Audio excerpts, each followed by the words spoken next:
All right, it is Monday, January 13th at 6:15 PM. Let's call the Charles City Community School District Board of Education meeting to order.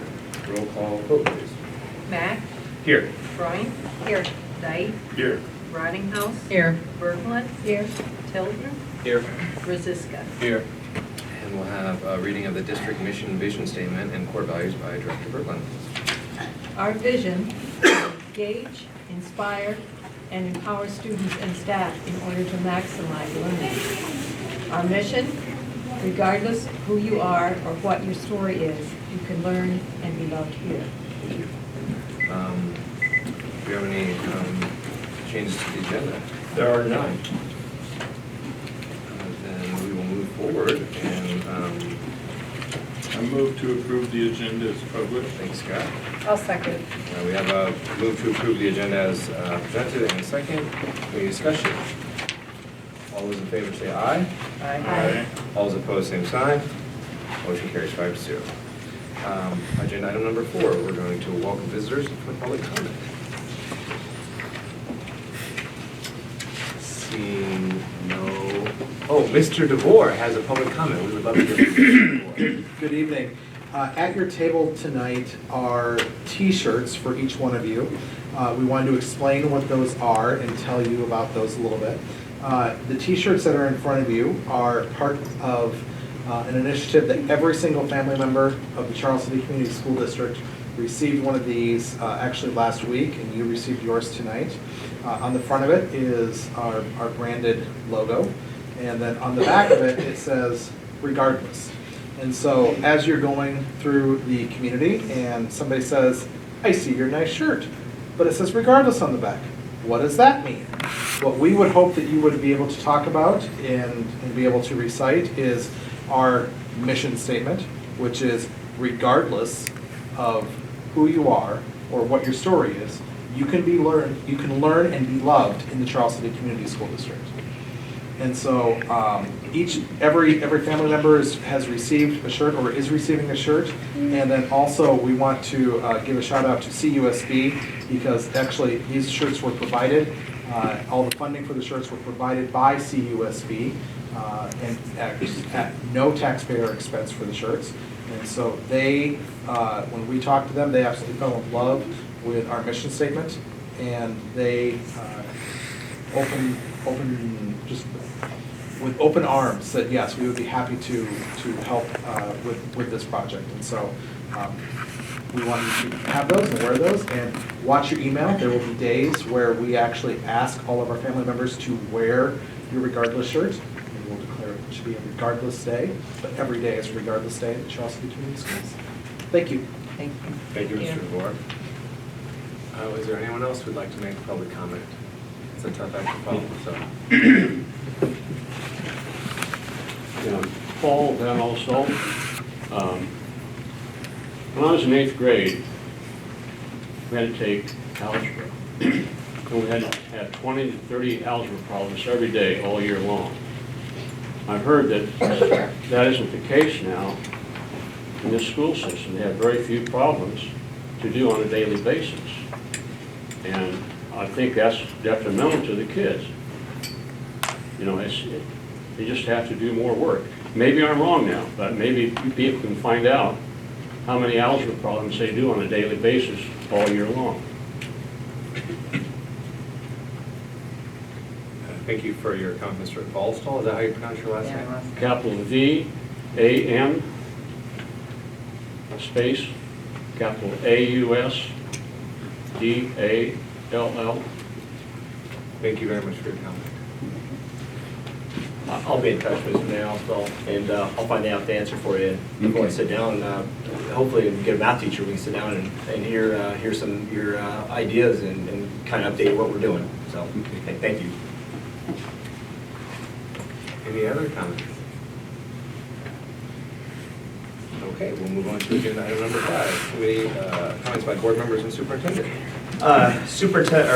Strategic goal 1, equity and achievement. Really excited about. We've been doing a lot of site visits. We really wanted to humble ourselves and have a humble heart, and going out and find people that are better at us, at some of the things that we need to do better at. And so our team is looking to find best practice places to learn more. We've had multiple site visits by our staff and leadership, and we really looked at some leadership-focused schools. We went to Iowa Falls, Clear Creek, Amana, Clarion Goldfield, and most importantly, we're seeing that work being implemented. It's not like we just go for a tour, we come back and we implement that. You'll hear more about that tonight a little bit on some of our culture and climate surveys we're doing with students. I traveled down to Pike County in south of Atlanta, Georgia. I did that over right at the end of break, 17 hours down and 15 hours back. It was a little bit of traffic in Nashville. But it was, I can just say my heart is very full. And the future of education, I got to see that. And I think it's the future of education in Charles City.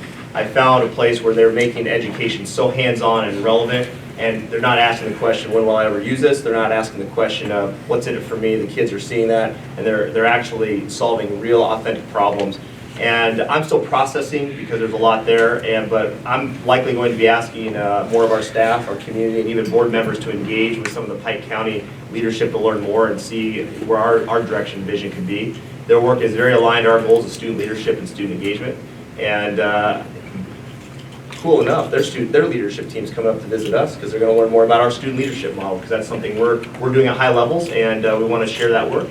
In Goal 2 of Culture and Climate, we are in the process of implementing a student culture and climate survey. We piloted that at the middle school, and we'll be rolling out district-wide to all of our campuses. We're incredibly excited about this work, how it will improve our relationships and our culture at our campuses.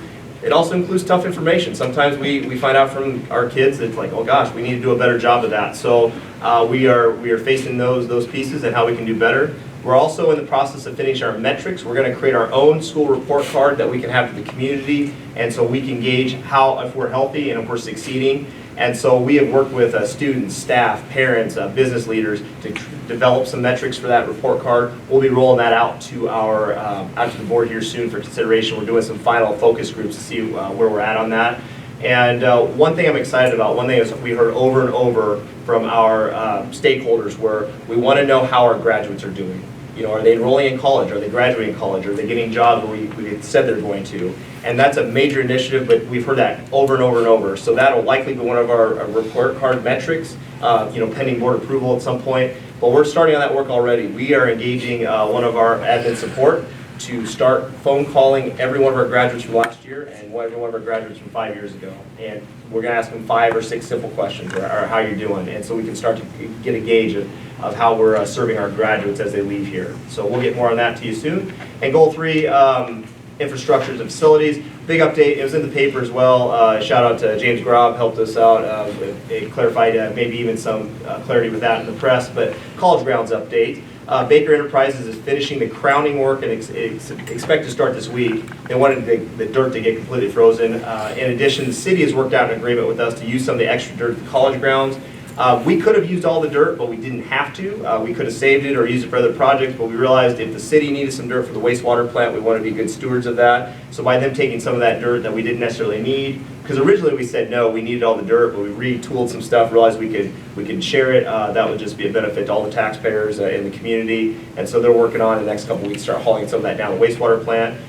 We are not going to be able to do soccer on it in spring, but we've been working with our soccer people to find alternate spots, but we fully plan on having the college grounds in great shape with good fields ready for football and marching band practice in the fall. So lastly, shout out to our operations staff for the first measurable snow of the year. They're out at 4 a.m. plowing and working, and appreciate that. Our bus drivers navigating some challenging roads this morning, so just shout out to them. So that is what's going on in the district. Thank you, Mr. Fisher. Any other board comments? Well, I got to be excited to say that all the kids are back in school last week, so our house is less, there's less activity going on, but I'm sure there's lots of activity going on in schools.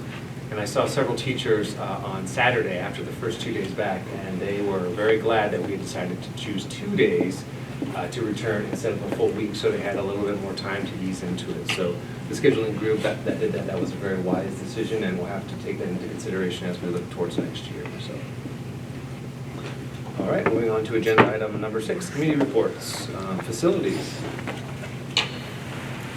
Facilities met last Friday morning. We went over the baseball, softball change order number 4 for a contract extension and had a discussion about that. That extension for board approval will be coming at the next meeting in 2 weeks. We also reviewed some master facilities strategic planning. The administration is working on getting all of the work they've done in a readable, sensible format so that we and everyone else can understand it, because there's a lot to it and it just needs to be fine-tuned a little bit. And then there will be a contract revision with Anderson coming to the board soon about their contract as the architects for the baseball softball complex. So we reviewed all of that, and those things will be coming again. 2 of them probably at the next board meeting was our understanding. Thank you, Director Wright. Communications and Public Relations, Director Berglund. Yes, Communications and Public Relations met on December 13th. Some of these things I'm sure Mark will be telling you about, but one of the things that we recommend is that the board initiate communication plan with the community regarding the facilities improvements that we are looking at. The survey showed that public awareness of community facility improvements has decreased, and public appetite for another bond issue has gone down in the last year. So we feel that we need to really open up community-wide communication through various means, so that people know what's going on and they can see what we're looking at. Thank you, Director Berglund. Good information. Does anybody have any update on their job shadowing? No, me neither. So we'll keep that one on the list for next meeting. I ran it off today, so I could. Oh, great. I think that might be more than anybody else has done. I have it on my to-do list. Oh, great, all right. Agenda item number 7, tour of Washington. Mrs. Shannon, the principal here at Washington, is going to take us on a tour. All right, welcome. We're happy to have you here. I'm just going to let our common ambassadors just introduce themselves. So if you guys want to just stand up and introduce yourselves. And then I think if I counted right, we go in partners usually. So I think we could have 2 of you go with each group of partners and get a little bit more of an intimate conversation. So if you guys want to stand up and introduce yourselves, tell them what, these guys are all in 2nd grade actually, so go ahead.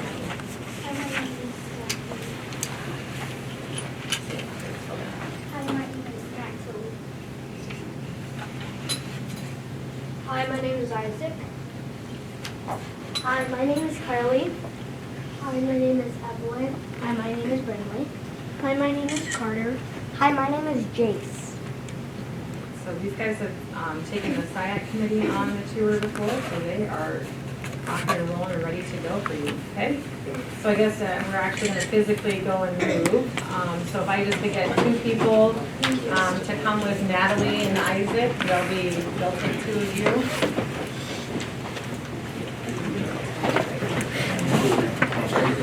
Bigger group. All right, okay. Yeah. Brindley and Jace, why don't you guys start on this side of the building? And then that way we're not crossing. We're not going to be too close to them, okay? Phone number. So start from the beginning, yeah? Okay. Just follow them, they'll take you. There we go. Over to Jefferson. I get the opportunity to record all this. Justin, do you need my computer? Justin, do you need my computer for the presentation, or do you have your computer? Yeah. This is Miss Kabliska's room. And what does she teach? Wind. And you could say sometimes title. Okay. What is wind? Wind is basically where you would just learn Like about, you go to different classrooms and like you Yeah. learn like things that like you're struggling on. Okay. So if you need more help in math, she might help you with math. Okay. Okay. Cool.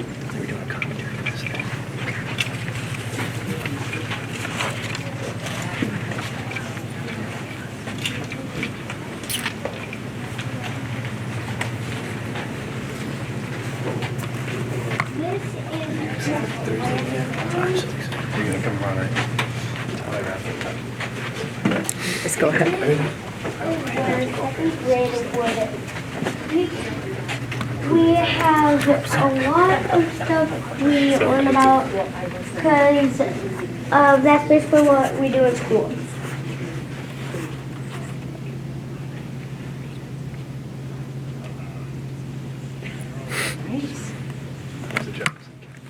Of course you would. It doesn't exist. I know, man. Destroyed like all my hopes. Give it to a real estate person and probably made a lot of money off of that. This is basically a room where you just have a lot of fun. Yeah. Or where you could do some extra math. Whose room is that? Miss Mead. She teaches Lit. Okay. She's not Extra math, a lot of fun. I like it.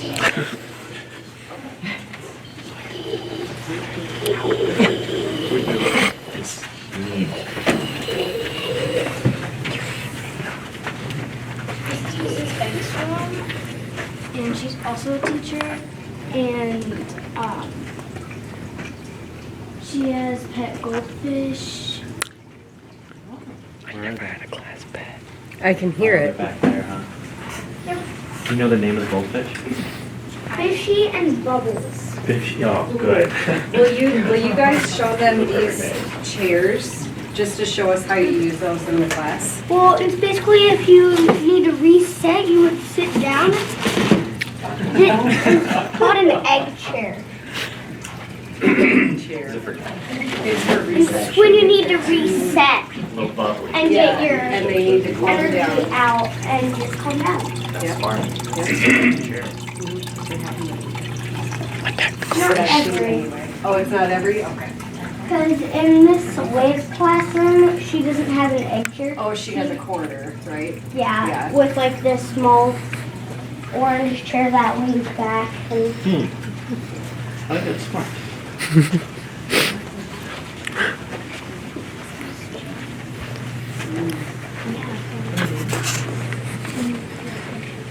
this is Miss Ben's class.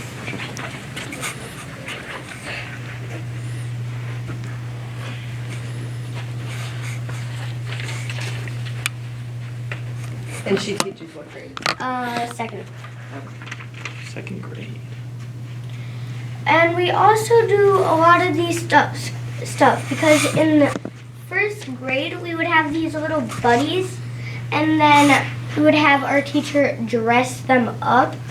And now that we're in second grade, up there, his name is Gus, and he has a shirt on saying "Save the Animals," because we're learning about endangered animals. Very nice. Very nice, yes.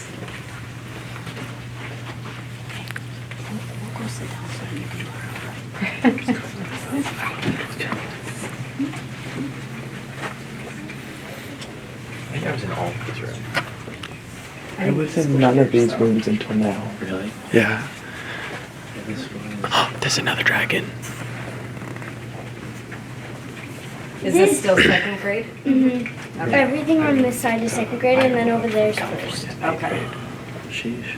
Yeah, you This missed is it. Miss Matthews' classroom, and she's also a second grade teacher, and she also, like, every class has, like, the Gus thing. Mm-hmm. So then every time in phonics, we do, like the same thing. Okay. And all of us are doing the same thing, because I'm pretty sure they're learning about endangered animals. Because I can tell because it does says "Save the Animals" on their shirt. Good observation.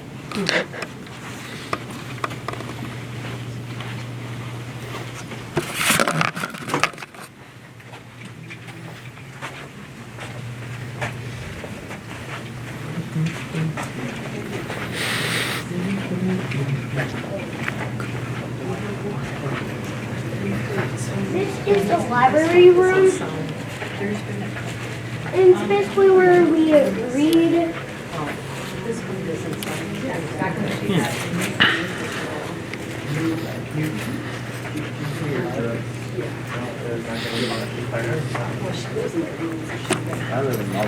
We can edit this footage together. Is this your job? Yeah. What's your name, by the way? Michael. My name's Carter. Oh, nice to meet you, Carter. This is Miss Eastman's room. They have Rashid instead of Gus up there.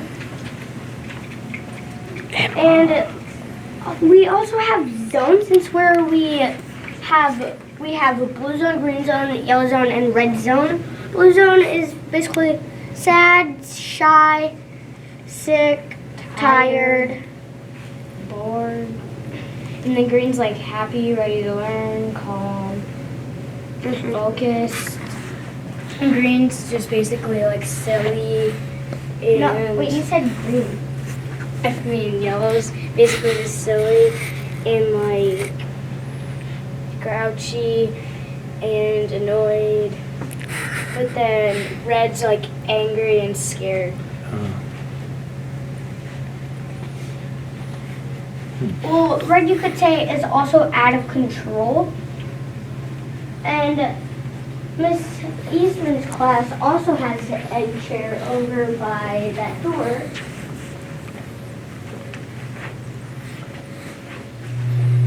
Right back there. What is, oh, the egg. That was an impressive chair. I like the egg. So what have you learned about the zones? Like if you're a yellow, what would you do? You would kind of be like a little out of control, and so we have, you could say, 3 zone teachers. Sometimes Miss Thompson teaches us zones, and she has Kelso's choices. There's a lot of them because there's wait and cool off, walk away, tell them to stop, say sorry, make a promise, and a lot of others. Okay.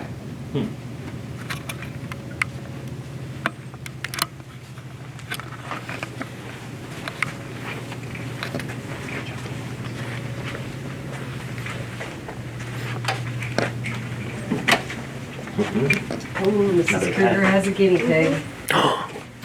His name is Comet. It reminds me of the rabbit. Yeah, of course. They used to have an elf on the shelf.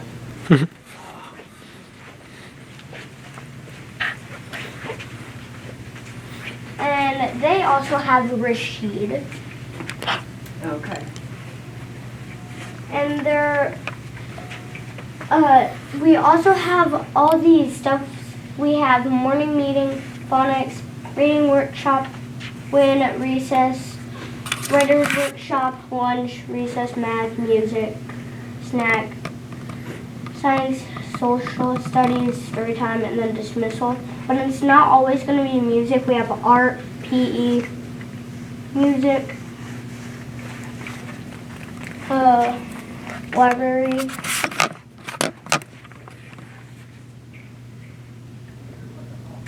And I'm pretty sure that would be it. She has quite a collection of books in here. Yeah, we do all of these things, and it's like we have leveled books. It goes in the A is easy, B is, so you could just say Z is the hardest, but I'm pretty sure they don't have Z, they just go up to N. But once you might see classrooms with a Z, those are the hardest books. And you could say it's like it's hard for the kids, but not for the grown-ups. Because grown-ups know a lot more than kids.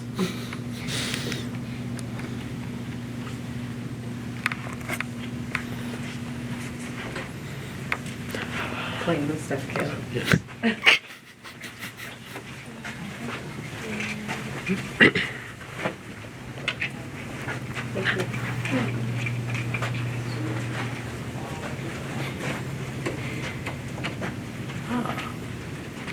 is Miss Much's room. I see they also have the egg chair.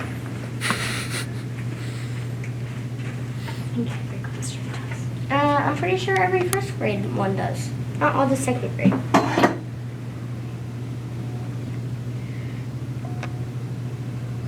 Exactly how I imagine it. Do you know Miss Much? I do They also have, sometimes if it's raining too hard and you can't go outside, we would have inside recess. So that's why we have all of that over in the corner. Extensive.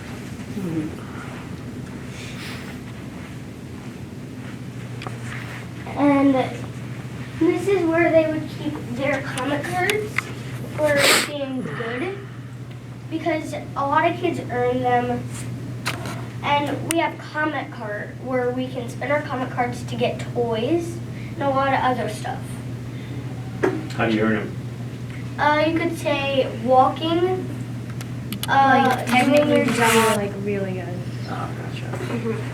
You can also earn them in lunch, because we do these competitions. First table gets to go, well, the best table gets to go first, and sometimes they get 2 comic cards or 1 comic card. Or you could just earn a comic card and then they would, and then she would say, if you got 1 comic card, you may go, but it would go with 2 first and then it would go to 1.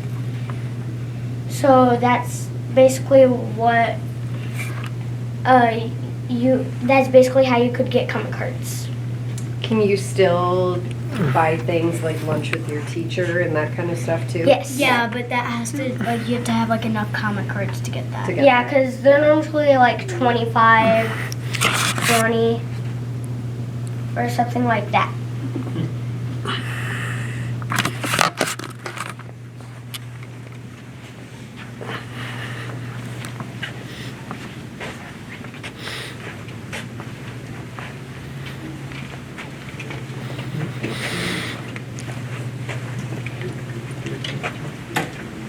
This is Miss Moses' room. We recently had a new kid come in here, and that's basically what you would do. And when it's your birthday, sometimes you would get a pencil and a, well, this is in first grade. You would get a pencil, pixie stick, and on top of the pixie stick would say like happy birthday.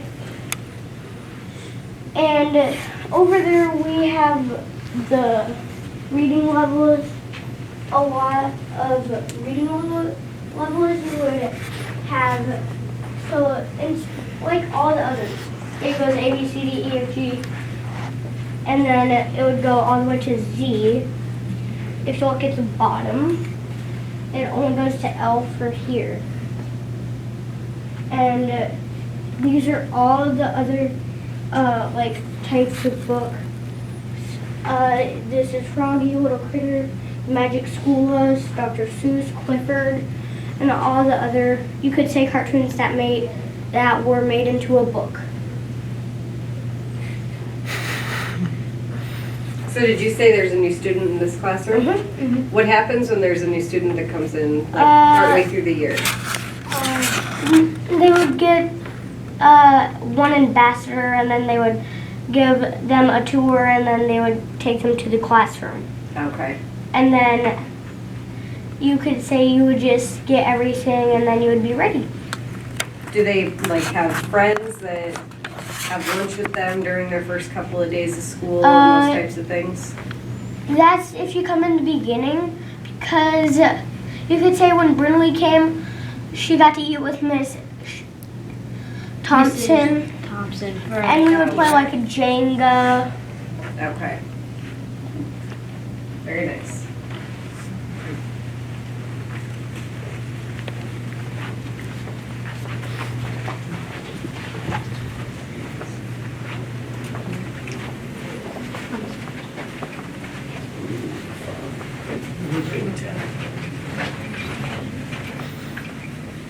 is Mr. Wilson's room, and he has a pet snake.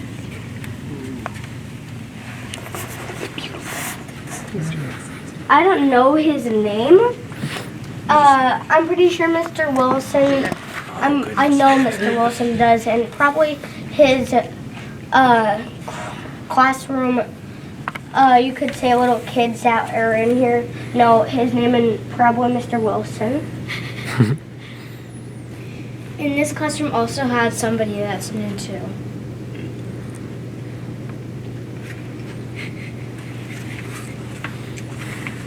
Second grade are different because comic cards they have to keep in like little pouches on the wall, but then second grade, they actually get to keep them like in like a chair bag. There's like this little bag, and you would unzip it and then just put your comic cards in, zip it back up. And for us, we have something called a traffic flow. It's where we would grab our stuff, and then we have our stuff in like on a shelf. And once we traffic flow, we put it away, and then we go to our row. I don't know if the first graders do that.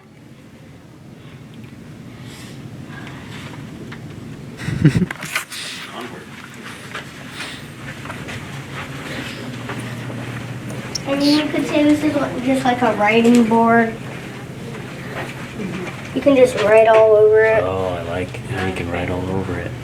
Are there other colors? Where's the other colors? I'm pretty sure. Ah, found it. That's cool.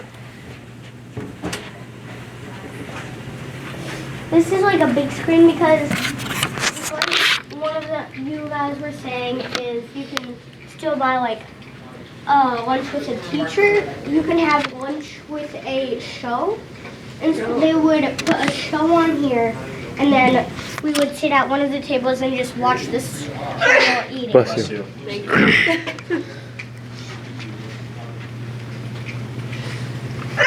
Bless you.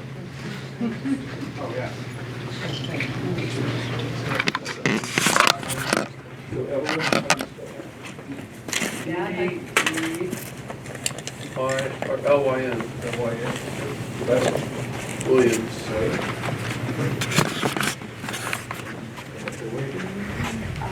I had to grab an extra battery. These are the bathrooms. And they would hang pictures of all of the kids up. So somebody would come with a camera and just take a picture, and then they would hang it up, because that's why there's all these pictures of kids.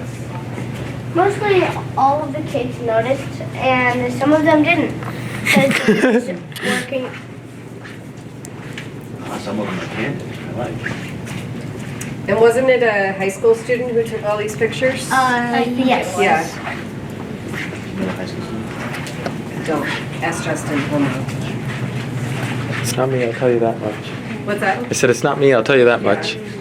Right. These are Wasn't these No. are the lockers where we would put our coat bags, hats, gloves, whatever, and we would also put the stuff we got a comic card in our lockers.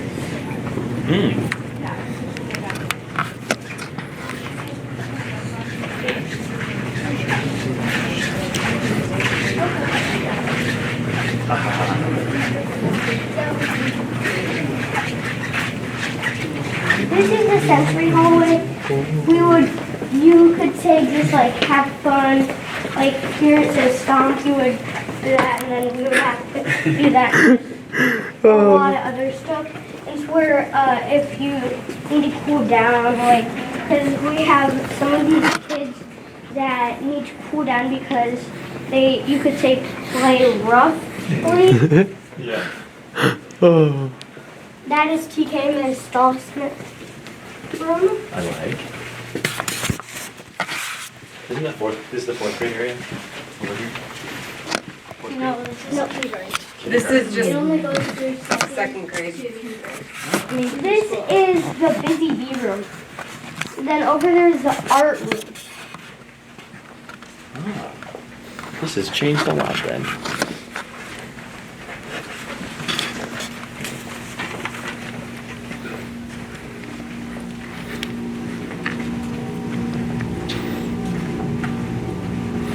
It was a very interesting colored room. Very Kmart lighting. That's what it would be. This is Miss Nichols, and she's a kindergarten teacher. Oh, this She's a kindergarten teacher, and I think they might have an animal. Wait, yeah, they have an elephant. That's what you meant. I was thinking live animal, if I'm gonna be honest. I was like, what? More It's pets? somewhere in this room. We'll find it. Yeah, if you just We don't feel know something the weird, name. just don't worry. We don't know the name of the elephant because when we were in kindergarten, we didn't have one of those.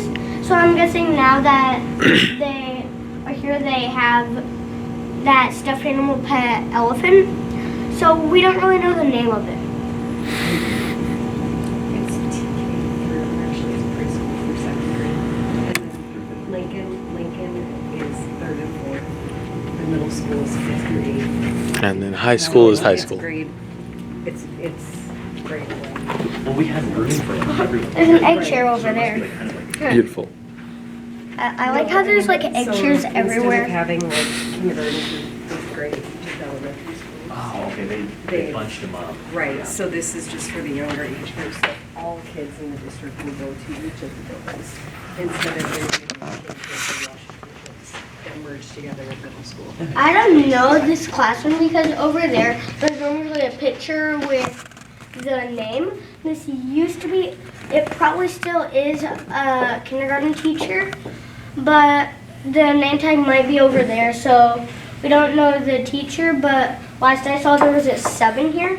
So this might be like where subs teach, you could say, like practice teaching.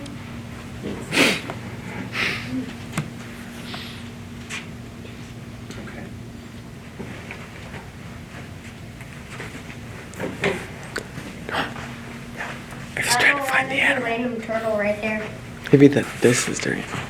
Turtle.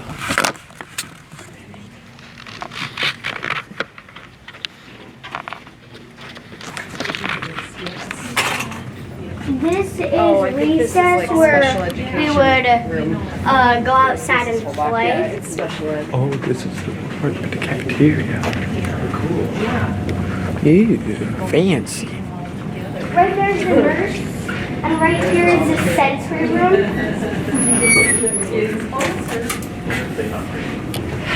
The hamster that we saw used Not that I to be know in of. here, but then they moved it into somebody else's room. Nice. So this is the sensory room. The sensory room is where you could say, like I said, some kids would play and calm down. The sensory room, they also have the egg chair. They have a little trampoline. Over there is where you could sleep. They have a little, whatever this is called. I don't know what you do with it. Yeah, I don't know how you. It feels weird. Like, just it rolling up against your arm feels weird. Okay, got it. Cool. And over here leads to the PE room where we could play games.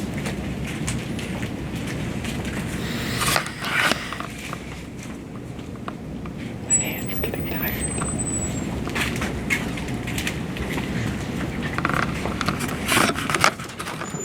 Oh, sorry, buddy. This is also where we could have our inside recess. Miss Hofer teaches here. Sometimes we play like a tag. We could play like cartoon tag, superhero tag, a lot of other games. We once played Sharks and Minnows. We've played Mr. Fox, What Time Is It? And then over there is basically where we could play with it inside stuff, and then behind that door is like storage. that wooden door over there is the music room. So, but this is where we have to eat. But usually when it's like recess, we can't usually come in here because like kindergarten is. Because They have they gym eat way during that earlier time. than us. So then they are usually in here when we're not. Should we go look at were we gonna look at the nurse's room too? Yeah, we will. Let's not go through that way. Okay.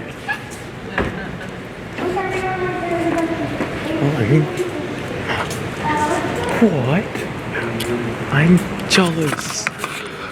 I went to Lincoln and saw the whole rock climbing wall, and now I'm just absolutely jealous. What?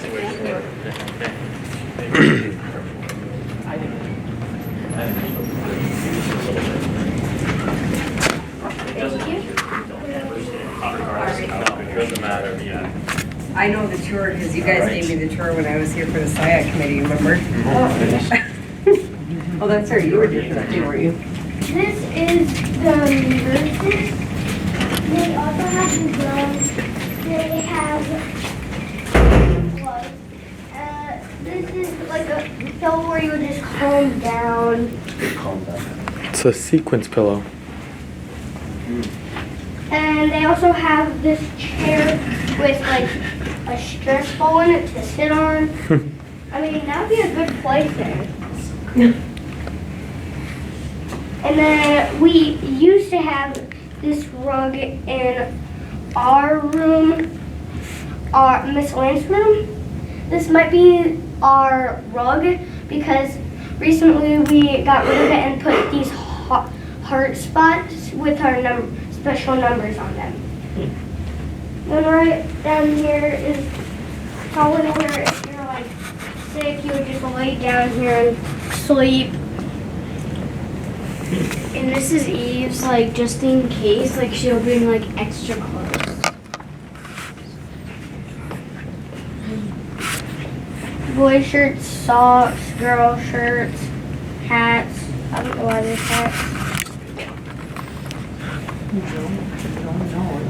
Yeah, I think that this was, one of these was the girls and one was the boys. Yeah. Probably where they would, like, check out the kids. Aha. I don't think they have a need for it. Just a toilet back there. Instead of having the nurses area up in the office, they moved it back here. Yeah, I remember it being up front too. Yeah, and I think that's more of a space there maybe, yeah, they moved it back here.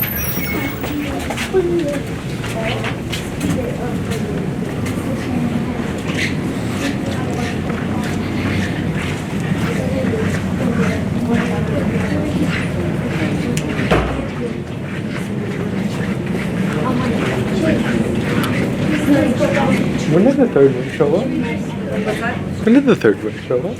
I think she came to get us because we're running late.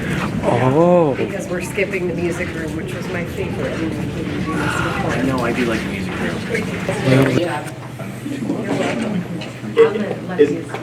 Is all the paint and pictures, is that new this year? Yes, it is. Who did all that? All the teachers. Yeah, so we had a crew that came in over the summer and spent many hours, donated many hours of their time. Everything you see out here is all new this summer. Some of the classrooms were painted prior, but any other color you see on the walls is all new. So it's a pretty amazing project that we did. And then these guys are kind of part of our student leadership teams that we also have. We've got some students that also have jobs throughout the building, so they help at lunchtime, they help at recess, they do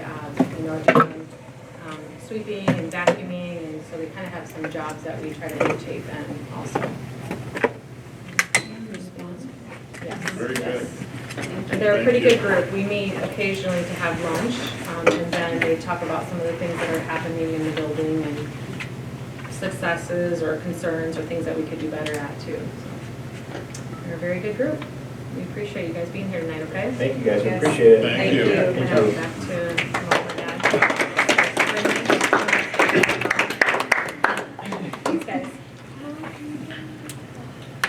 All right, well, let's move on to agenda item number 8, magnet school update with Mrs. Shannon.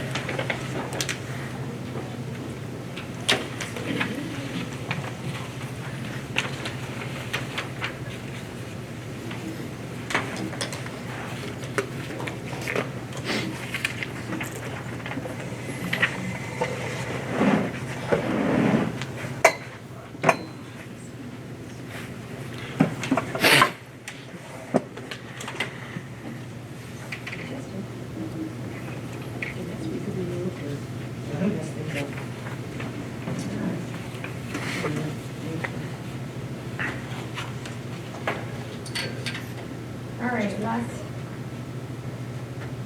time I visited was back in October, and we just talked through, kind of what actually is a magnet school and what we'll be looking at for some of the signature programming. And just to share again, our vision for this is to create a school so distinctive that it will attract students and families from, not only just within our community, but also within Northeast Iowa. So we took the timeline that we were going to go do some site visits and narrow our theme, because there's lots of themes that you can pick for the magnet school. And I think I shared with you last time, there's STEAM, there's leadership, there's dual language, there's all kinds of themes. And so our job kind of last time was really to narrow it down to 2 themes to move this along a little bit quicker.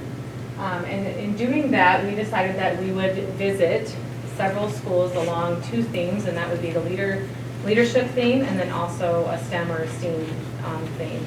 That seemed to be the direction that our team really felt best fit our mission and vision, our core values, our competencies. So those two themes were what we were really after here. And we had some small groups go and visit and some individuals. You'll notice that, I'll just highlight a little bit here at the bottom, we had a teacher, Marie Conklin, that got to go to Wisconsin. Happens to be kind of a hometown area, but it was nice for her to be able to step outside of the state of Iowa and take a look at some of those themed or magnet schools. And I will tell you, one of the things that she noticed, you won't see a leadership school in there, but that was really what came out of all of that. Like, that was the theme that came out of a visit to all of these schools, was the leadership and that they had within all of them. So International Baccalaureate School, we have a couple of those in Iowa, mostly Des Moines. A Montessori school, you've kind of heard about those. Mostly hands-on, lots of exploring and kind of at the student's pace. The dual language, and then the lacrosse design. So one other thing that Marie also noticed was there was distinctly, some of the themes were a theme within a school, and then some of the themes were like, that is the school. That's the way they behave, that's what they do. And so she talked a little bit about the dual language school in Wisconsin, and noticed that it was treated more of like a theme within a school. So like they had a special of language, of Spanish, and they would have that, like just like they would have PE or music or art. So that didn't seem to really interest our team a whole lot as far as like a theme within a school. We really wanted to, whatever theme we choose, we really want it to be, this is how we look, feel, and behave, and you know it when you walk through our doors, and you can see it in the kids all the time. So heading that route, we just didn't really feel like that was not that it's the dual language, but we just know that we don't want to be a theme within a school, or a school within a school. We also visited, I went with one of our instructional coaches, Kelly Bogus, to Clarion, and visited their Leader in Me school, and then Iowa Falls. And Iowa Falls is unique because it's almost identical to our building here. They are a preschool through 1st grade. They had 2nd grade, and then their 2nd grade moved out of that building. And so it was really good to see the leadership at that young age, because I think that's one of the things that we've talked about as a team, and then also as a staff, like how do we do those leadership roles, and what does leadership look like for a preschooler or a 4-year-old? What does leadership look like for a 5-year-old? And it was really, really awesome to see that in action in their building. They had tour guides that were 1st graders, because that's the oldest in their building, so they gave us a tour, very much like you saw tonight, so that was pretty awesome and amazing. Of course, they had a little bit more scripted, they kind of were being guided by their principal too, but they still did a very nice job. I would say one thing that I really noticed in that building was it was very, very obvious that goal setting is huge for them. They have their goals everywhere. They have their wildly important goals, so the WIGs, They have grade level goals, they have individual goals, and that was displayed everywhere. Like you could tell like where they were making progress and what they were really achieving anywhere you went in the building. So I thought that was very powerful. And then we just happened to be there when their therapy dog had a birthday. So that was pretty cool. So they were pretty excited about that. And then we also went to Cedar Rapids, and Miss Dana Sullivan is on our team as well. And do you want to speak a little bit about like the goals? We went to Cedar Rapids, to Kenwood Leadership Academy, and I think that's kind of one of the things that you wanted to highlight that you noticed was Yeah, the goal setting. I had the opportunity to go to both Johnson and Kenwood. Johnson STEAM Academy was really interesting, but what I noticed about that school was they had the ability to do a lot of projects because they had teachers that were teaching social studies and English and math and had a lot of the same students cross-curricular. So that gave them the opportunity to do those projects. Versus Kenwood, what I really liked at Kenwood, the Leadership Academy, was they were very goal-oriented. Every single student had a binder in the classroom. And those binders, each student made their own goal. It might have been, they had goals for English and math and reading and just different sorts of things, but it was very specific to that student. So I would know that this student needs very different goals than that one. And to me as a parent, that appealed to me because I thought, I know how different my own children are and that they need very different things in order to be successful. Even the students that you have right now are very different within those two, and they're very different from a lot of their peers. So the personalization, I guess, was what really struck me on that one. I really like that, and I think as a high school teacher, we attempt to do that, but we're in a classroom of 15 to 25 students, and that doesn't always happen. But if these students were to gain those skills at these ages, that's a skill that I believe they could follow through with when they get to Lincoln, and then when they get to the middle school, and then ultimately to the high school. As a high school teacher, not all students are really setting a goal for themselves because they're just kind of flying by the seat of their pants sometimes. And so it would be really great if they could kind of hone in on their own skills and know that their skill is different than somebody else's, and that's okay. So if they could transfer that, and I think teaching them that at this age would be amazing. And I don't do that for my kids at home. So if they could get that at school, that'd be great. And they also had their own personal mission statement as well, and those were in those leadership binders. Every staff member that's in those buildings has a personal mission statement that is their own. It makes them unique, and then it's aligned with, then obviously, the buildings and then the districts. Thank you. So obviously we've narrowed it down, and you can kind of sense maybe a little bit of the direction that I'm kind of leaning towards, and I think even our team, because when we originally started looking at, do we go STEAM, do we go leadership, what we started noticing is that the things that the outcomes that you'll get with a STEAM or a STEM school, you're going to also get those same things: strategic thinking, collaboration, problem solving. All of those things you're going to also get the outcome of being a leadership. And we also feel that, hey, this is a strategic goal of ours in our district, so you can kind of sense the bias here a little bit, but we're going to do some more due diligence. We're meeting tomorrow morning again just to talk through some more of this and talk through the timeline. So here's a little bit of our timeline. We will make a final decision on the theme at the beginning of February, if not later, or earlier, maybe late January. We will be in contact with the coordinator for the theme. We kind of have some behind-the-scenes things already going with that. We're contacting some of the STEM at ADA, and then also some Leader in Me, just so that we get our foot in the door prior to that. Because we know that this is going to move along pretty quickly here as we get going February, March, April, May. Because we do want to try and hold some stakeholder forums in February, so we'll be sending some dates out so that way we can get parents and community members in and just get them engaged in a conversation around that theme and what that will look like. End of February, we'll have our IDL team, which is our instructional design, or instructional direction leadership team. And so they'll be meeting and then setting our PD plan for the rest of the year and then into August and September. So we hope to go on some additional site visits in March through April to take additional staff members of Washington, perhaps Lincoln, and continue that so that way we can get that momentum of the theme that we've chosen. And then May through July, obviously we'll begin implementation with whatever the timetable is for that theme. Well, one point here as well, the task force and Carol make a recommendation to me, and then I'll make a recommendation to you as the school board. So in that February timeline, once they make a final recommendation, it goes to the board for approval for your recommendation. So this is all assuming board approval. Yeah, thank you. All right. Questions or comments about that?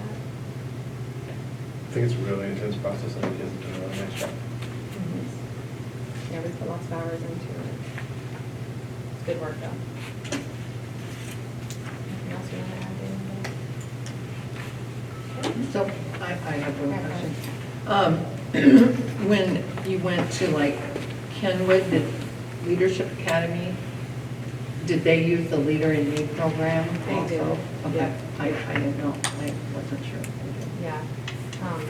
You know, a huge benefit to that is there's a guaranteed and viable curriculum with that. So, you know, it comes all together. There's nice implementation phases and, you know, when you're looking at other themes, you might be having to use a lot more resources and pull things together. It's just a little bit more challenging, but yeah, the Leader in Me program is, you know, obviously very well experienced and much more popular. One benefit of the Leader in Me is highly supported typically by business partners because it really has a big focus on employability soft skills. So public speaking, like you saw tonight, actionable skills, you know, like goal-oriented, you know, strategic thinking, those types of things. So typically, you know, if we were to go that direction, we could talk to some of our business partners. I'm sure they would be very interested in learning more because that's what we hear from them. It's not reading and writing as much. It's like, can you show up on time? Can you get along with others? Can you work through conflict? Can you be goal-oriented, self-motivated? That's the type of thing, from my understanding, that really focuses on it. Yeah, exactly. And actually, one of the neat things, I think it was at Kenwood, right? Kenwood, that they had, they actually had lunch conferences with businesses. So their fifth graders, who are the oldest in that building, would go and train other businesses around Leader in Me. They would train them what the 7 habits were. So they would train them on what is Think Win-Win, which I thought was really neat. So it kind of was like a return to the community also. So they invested in some of that maybe through donations, but then they returned that by teaching some of the senior leaders in the businesses as well. So that was pretty cool. And I think prior to becoming a teacher and being in the business world, we had lots of trainings where I worked, you know, prior to the school district. And when you hear information from other adults, sometimes you find yourself maybe daydreaming a bit. But I couldn't imagine having a group of young students come in and teach me those 7 habits and think, wow, that's amazing. You know, and that's obviously something I could do. They did, and I did not mean to make it sound like projects were a bad thing. Projects are a great thing, and it helps with learning retention. They did supplement at Kenwood with Project Lead the Way. Yep. Yeah, and that is a district initiative, the Project Lead the Way. So it takes them through the design process of a project. And just so you know, Project Lead the Way is a pre-engineering STEM curriculum that's been out for quite a while. So it has a lot of you know, robotics, CAD design, those types of things. Do we use some of that in the school? We do. We have some of that already embedded in some of our exploratories and different things. So they're doing, 3D design and some of those things already, but it's more of a set curriculum behind that. Right. Well, I attended at Hoover Middle School, Project Lead the Way Day, where they were presenting in the, I can't remember exactly, but it was impressive, way impressive. And it was across the board.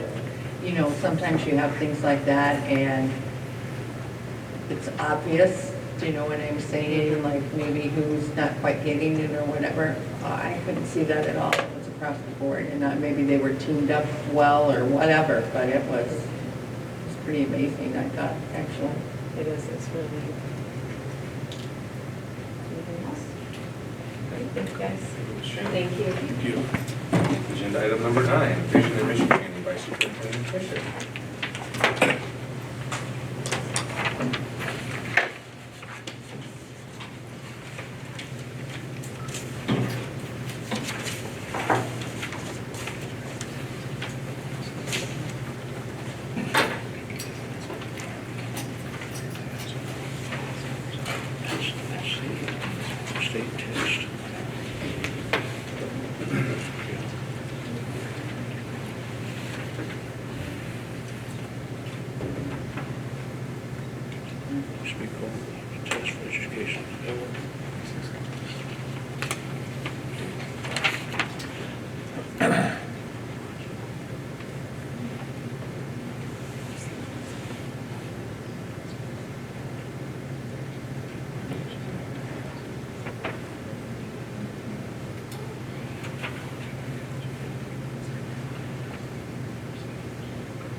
forgot which one you're looking for. Lots of my presentations tonight, and I realized I couldn't remember what I called this one. So here's what I call it. I've got like 4 presentations. It says who we are on the. Who we are, Yeah. that's that one. If I would quit making cutesy names, that's what this is. Can you sort them by like last edited, like did you edit that one today?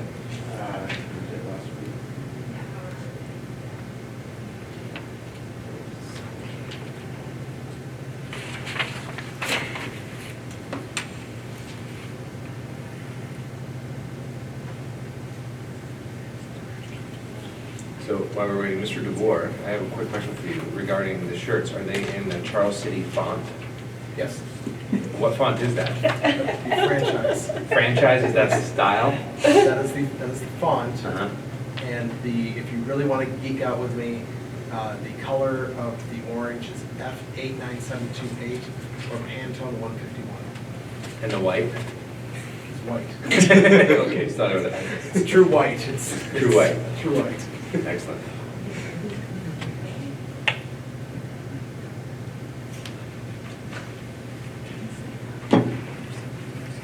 Well, I found it. I'm really proud of myself here. I have a basic understanding of Google. All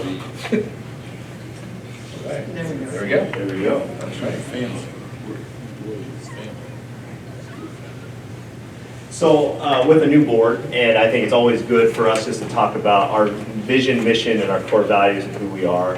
And also tonight with the board, I'm going to get into just a little bit of geeky stuff, just so you know what's going on behind the scenes. Not the stuff that you'll know, this is stuff the leadership, our staff, our people use, but I want to show that there's fundamental theoretical frameworks in what we do. It's not just we make it up as we go, there's processes and systems that we do. But I always talk about the being preceding the doing. We have to know who we are, what we're about before we make any decisions.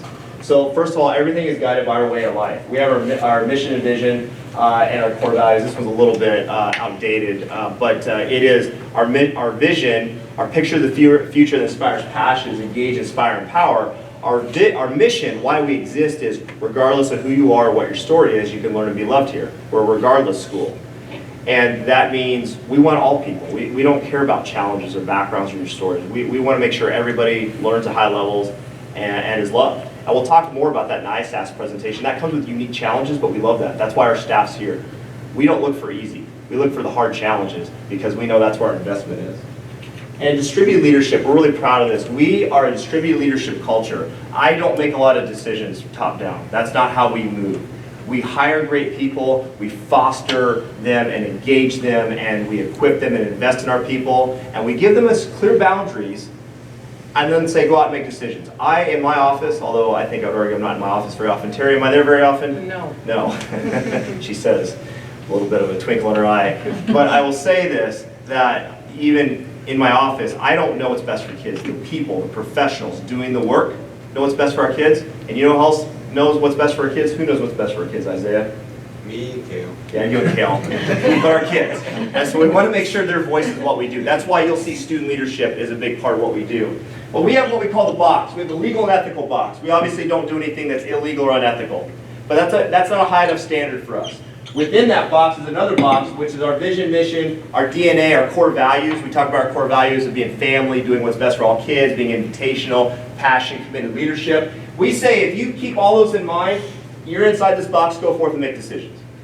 That's the distributed leadership process. There's times where I don't know what the heck's going on. And I love that because I have faith. We have great people that make great decisions around our mission and vision, what we believe in. And that builds what we call self-efficacy. And we know a lot of research says when you have teachers that feel like they control their own destiny, self-efficacy, and they feel valued, that's where it's at. That's where we have high achievement, high graduation rates, and high culture and climate with our student and staff. And so it's really about distributed leadership. So we really push on that. We argue that the administration, the leadership, we're not the president, we're the Supreme Court. We just make sure people stay and obey our way of life and make rulings on what our Constitution is. But really, it's Congress, using the legislative analogy, our teachers, our staff that are making decisions. So that's why we build culture and climate. The next piece is, this is where we get the geeky stuff a little bit. We call it our theory of practice.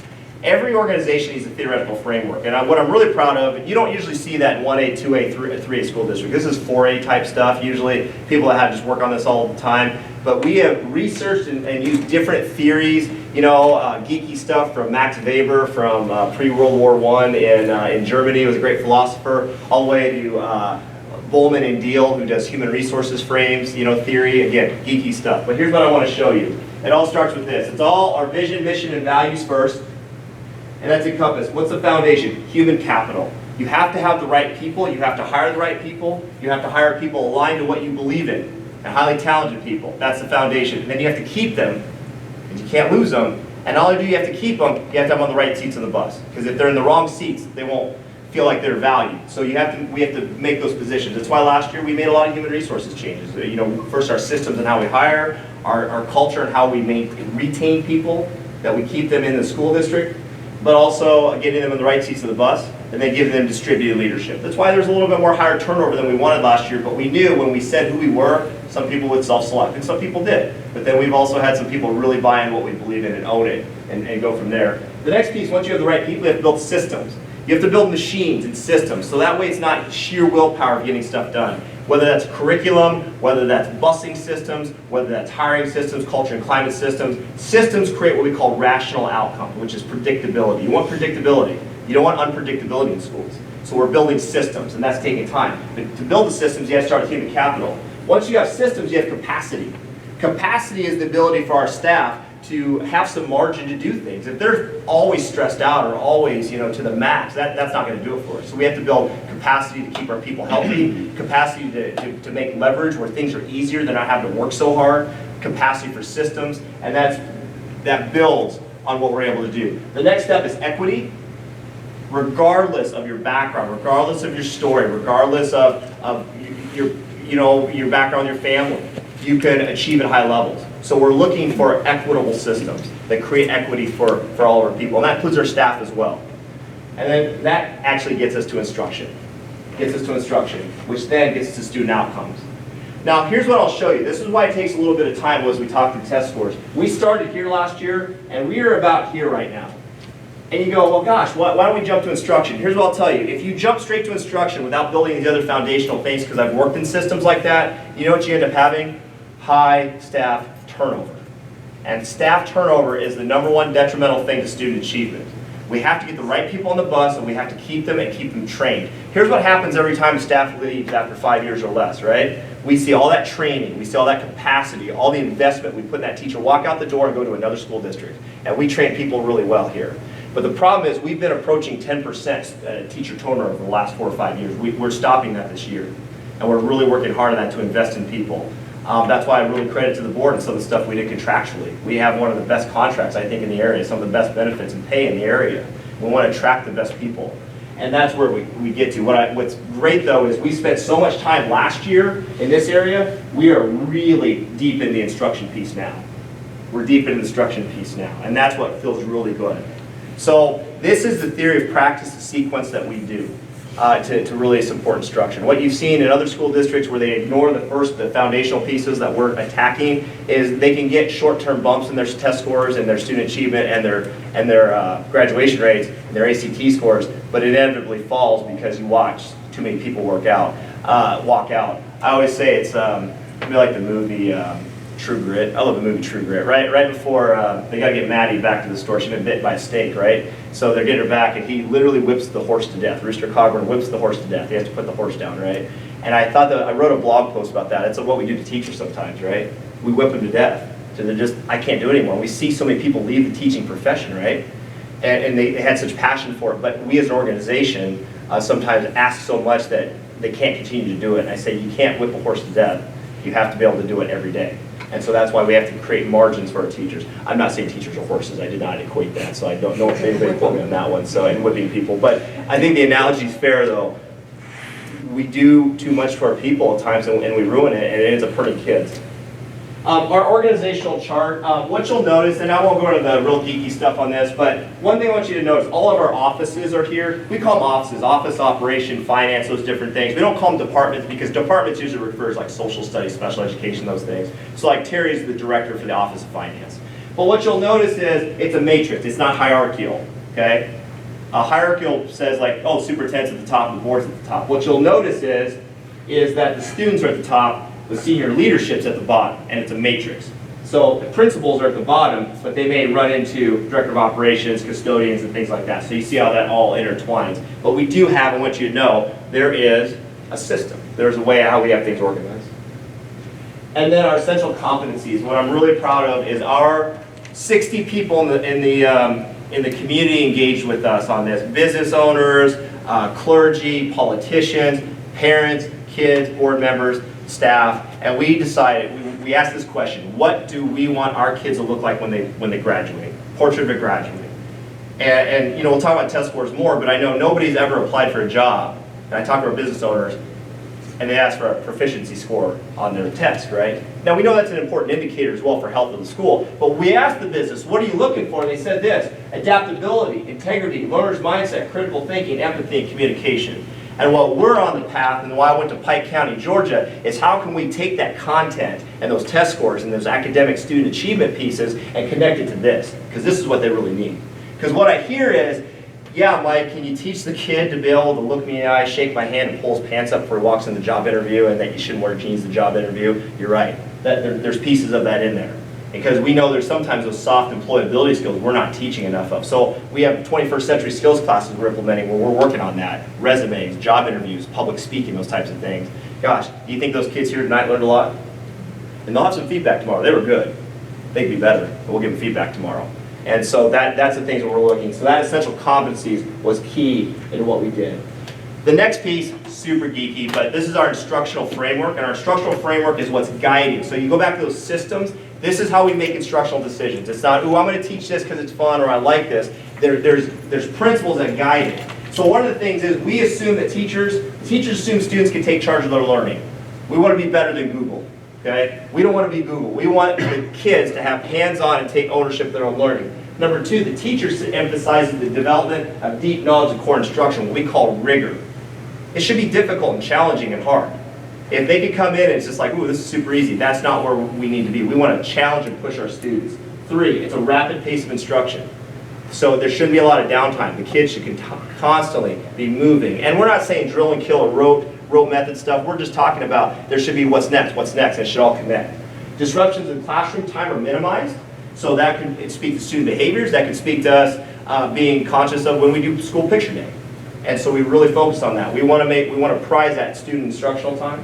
And then finally, students are able to construct their own knowledge. We expect students to take charge of their own learning. I'm not filling in Isaiah. I'm presenting Isaiah problems and questions, and he can go get the learning on his own. We say this: kids have to earn the learning. We can't give it to them. I saw a great example down at Pike, Georgia. It was great. They were making furniture in this project-based class, and they had epoxy, and they learned how to use the epoxy. And none of the kids, high school kids, read the directions. And you had to mix it in certain ratios, right? And they mixed it in the wrong ratio because they got impatient, just put it in a 5-gallon bucket. And what happens, I didn't know this because I'm not a chemist, that is if you mix epoxy in the wrong ratio, it actually boils at like 230 degrees. And it started boiling and ruining stuff and blah, blah, blah. They ruined like $800 in epoxy. It drove the teacher nuts because he could have just said, hey, don't do that. And he knew it. He watched him do it. It's like watching a train wreck happen in slow motion, right? But here's the thing. Do you think any of those kids will make that mistake again? They earned the learning, and they talk about that. So that's been something we're pushing on as well. The how, our strategy and action steps. So we have a strategic plan, and it's our strategy and actions we continue to take us on our journey. You're going to get we're getting it finalized, a finalized copy of our strategic plan. Again, a little geeky, but it really talks about the work we're doing on student engagement, the work we're doing on student leadership, the work we're doing on equity. That's driving everything we do. And you're going to see the action steps that we have and how we do that. What I'm really proud of our team is, a lot of schools just churn out a strategic plan every August because school's starting, right? And then it doesn't mean anything. They don't need ownership in it. It's just a piece of paper, right? We took longer. We've taken better part of 18 months to craft the strategic plan. That's why in December it's like, gosh, we're going on a strategic plan now. We took our time to do it right. And here's the other thing. It's not a year-to-year strategic plan. This is a 3 to 5 year strategic plan. So we don't look at it as every school year. We look at it as a journey that our kids are taking. And so we talked about that. The other piece was the magnet school. And so what we talk about, the secret sauce, what makes us peculiar? What is our secret sauce? And I continue to tell people it's the classroom experience. It's the tools that the leaders are using to make a happier and healthier family, and their secret sauce is with the classroom instruction that's happening every day. And I saw a great quote by Milton Hershey. I was out in Hershey, Pennsylvania. Took my kid on vacation there. He had a little quote on there that says, "Give him a great product. That's the only advertisement you'll ever need." And that's what we're focusing on. We've got some work to go. We've got some work to do in our instruction in our classroom. We know that. And that, I just want you to know that has been our passion and our mission this year and what we're doing. So I just wanted to review this. This is what we're about. This is who we are. Some of this stuff runs in the background. It's not stuff we'll reference all the time. But I want you to know that we're very intentional about the work that we're doing. And there's some pretty high level intellectual stuff that's running in the background. I'll tell you, the teachers don't always know all the geeky stuff. They don't need to. The teachers need to know what's going to help them in the classroom that day. But our leadership team is really digging at deep levels in terms of teaching instruction and frameworks we're doing. So that was a lot. What questions you might have? I have a question. How many people helped you as part of this process? Oh gosh, more than I can count. All of our senior leadership, all of our directors, 60 people on the essential competencies. You know, I have an executive coach that coaches me personally. I work with kids and teachers. I just sit down and have conversations and ask them like who we're about. What's great is all this stuff, it's not me. I'm not making this stuff up. I'm listening, being a learner, and synthesizing what we're about. Now some of the instructional framework stuff, yeah, we've referenced some instructional experts and different things. We wrestled, Marcia, how many different instructional frameworks we look at? 3 or 4, didn't we? And we finally came up with this one. And oddly enough, the simplest one in a lot of ways. It's research-based. It's a group called Seashore and Lewis. But we looked at some other stuff that was going to be a lot of work to implement, and we said, wow, you know, the KISS method, keep it simple, silly. And it was, in a way, the simplest of the instructional frameworks we're doing. Theory of practice, that was a little more me, because that's super dorky. And I mean, do you just like get excited about theories of practice, Marcia? Exactly. But they relied on me for that a little bit more. But what was funny was we kept looking at established theories. And you know what we did? We found 5 or 6 that kind of fit us, and we chopped what parts that we needed, create our own. That is completely unique to Charles City. There's probably 5 or 6 different big high-level theories we've taken from academics and put it into what works for Charles City. It's okay. It's okay. Take what you need, leave what you don't. Thank you. Thank you. All right, well, we'll give Mike a second to... I'm quicker on this one. Okay. I think we're in ISAF now. Are we in ISAF now? No, strategic goals. Oh, strategic goals, okay. So we'll move on to agenda item 10, strategic goal modification and progress update. And we won't spend a lot of time on this. I'll take the highlights. A lot of this too is we're going to go to my midpoint evaluation. So I wanted the board to be really clear of, you know, read through what we've been doing as a team before we go to the midpoint. I'll provide a tool for you guys to go through that. One thing, we created board and superintendent goals earlier this year, which we always do, which drives my evaluation of what we do as a board team. And one thing I realized was there's a little bit of disconnect from that to like a classroom teacher or a paraeducator, right? We want it to be very streamlined. So one of the proposals I'll talk tonight, and you'll have consideration for action next time, is to just rename it strategic goals. So that way it is all of our goals, whether you're at the board policy governance level, to the superintendent, to the principal, to the teacher, to the bus driver, everybody, we're on the same page. And I think language is important. When you say board and superintendent goals, there's a lot of people who go, well, that's Mike's goal, that's the board's goal. So I thought strategic goal would be much more aligned to that. What you'll notice, there's a few things we did was to just better align. So we used a process called StratOp to really do our strategic planning, and we kept it aligned to the board and superintendent goals. We realized they weren't meaty enough. So what we did was just kind of flesh some stuff out. So that's what you'll see, the difference. And in the document I provided you, you know, there was the old goals versus the new goals, which I put on there, in a different document, it's in your exhibits. So you can see some of the changes, but there's really no change. It was just more specifics on what exactly we were doing. And so I wanted to take consideration, again, not really a goal change, just more specifics that we have to really know if we're winning and if we're healthy. What I'll go, and then facilities and infrastructure, there's no change. There's just some changes in 1 and 2. So in the language we use and just flushing it out a little bit. Just want to go through some quick updates where we're at. Strategic goal 1 is student achievement and equity. First of all, we've enhanced our mission. You know, you heard that a lot, the Regardless School. We're developing strong data tools and systems. We are not just going to work in the blind. We're going to have data. real-time data to really work with where our kids at, and what we're doing in both behavior and student achievement. We invested in a new data metrics tool that it's a software that we went through 4 hours of training for some of them, 2 hours of training for us, that at one point I was smiling this is all spreadsheets, right? And I'm smiling, graphs and charts, and I'm smiling. And one of the secretaries who's in there, because we had secretaries go through training, she goes, "Are you enjoying this?" I go, "Yeah." And I think I yelled giddy up at one point. So that's really beefy, but I was really happy about that. And that's really gonna make us much more actionable. Focus on data around subgroup students and what, traditionally underserved students, which we'll talk more about. It's a big tracking piece for the state and the federal government. We have to look at subgroups, those students identified by whether race or economics or ELL status. And are we serving them, and are they meeting what they call the gap when they look at all students, how they're achieving and how the subgroup gap's achieving. And so we've got to make a focus and a priority to really better serve those students, and that's only through data. Our relentless focus on literacy and math growth. We have a unified math curriculum grade, and we're working on a unified math curriculum 6-12. K-5 already has that, and we'll see in some data. We've seen some gains over that, and focus on literacy, which is aligned to our test scores that we're working on.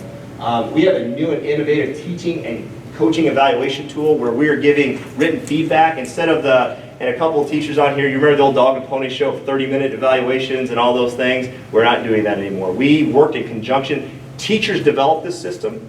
The union gave its blessing, and we implemented it. And we are so proud of this. Brian Jerns did a lot of software work. We use a Google Doc in which we give walkthroughs, and that creates a body of evidence for our teachers. What I'm so proud of is our administrative team has conducted 770 different teacher walkthroughs with written feedback since October 1. So it means they have went into classrooms and given each teacher written feedback. And that feedback is turning into their evaluation. And so that's been awesome. I mean, there's entire school districts 3 times the size of us haven't done that many walkthroughs. So we are in classrooms. We are in classrooms.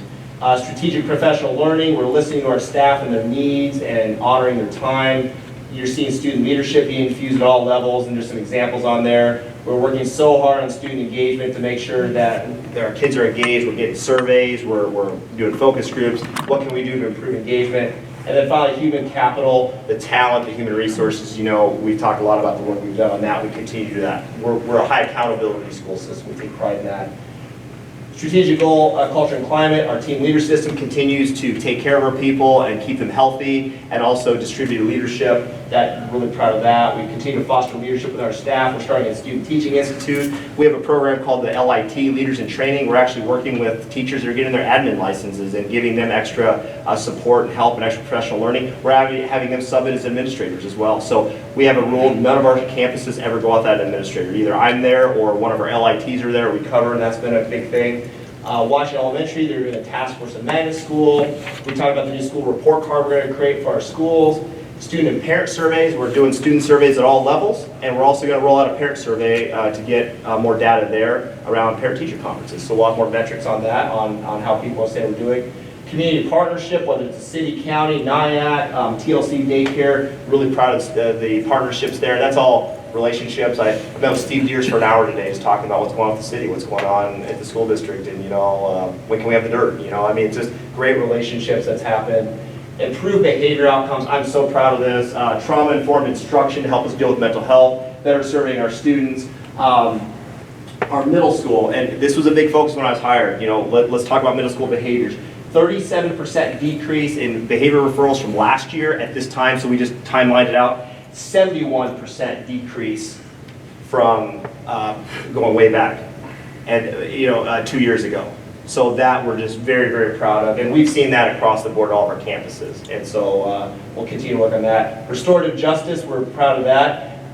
We don't just suspend kids. That's not the consequence. You know the consequence for doing something naughty? The natural consequence. For example, if you want to take 6 walnuts, flush it down a toilet because you're a 6th grader and you thought that was a good idea, guess what your consequence is? Clean toilets. You walk through wet concrete in front of the concrete contractor to pour a new sidewalk. Guess what the consequence is? Instead of going to lunch, you get to come out with a concrete float and fix it. And I heard the other day we had maybe some interesting snow art made on a weekend by a couple high school kids. Well, you know what their consequence will be? Shoveling snow.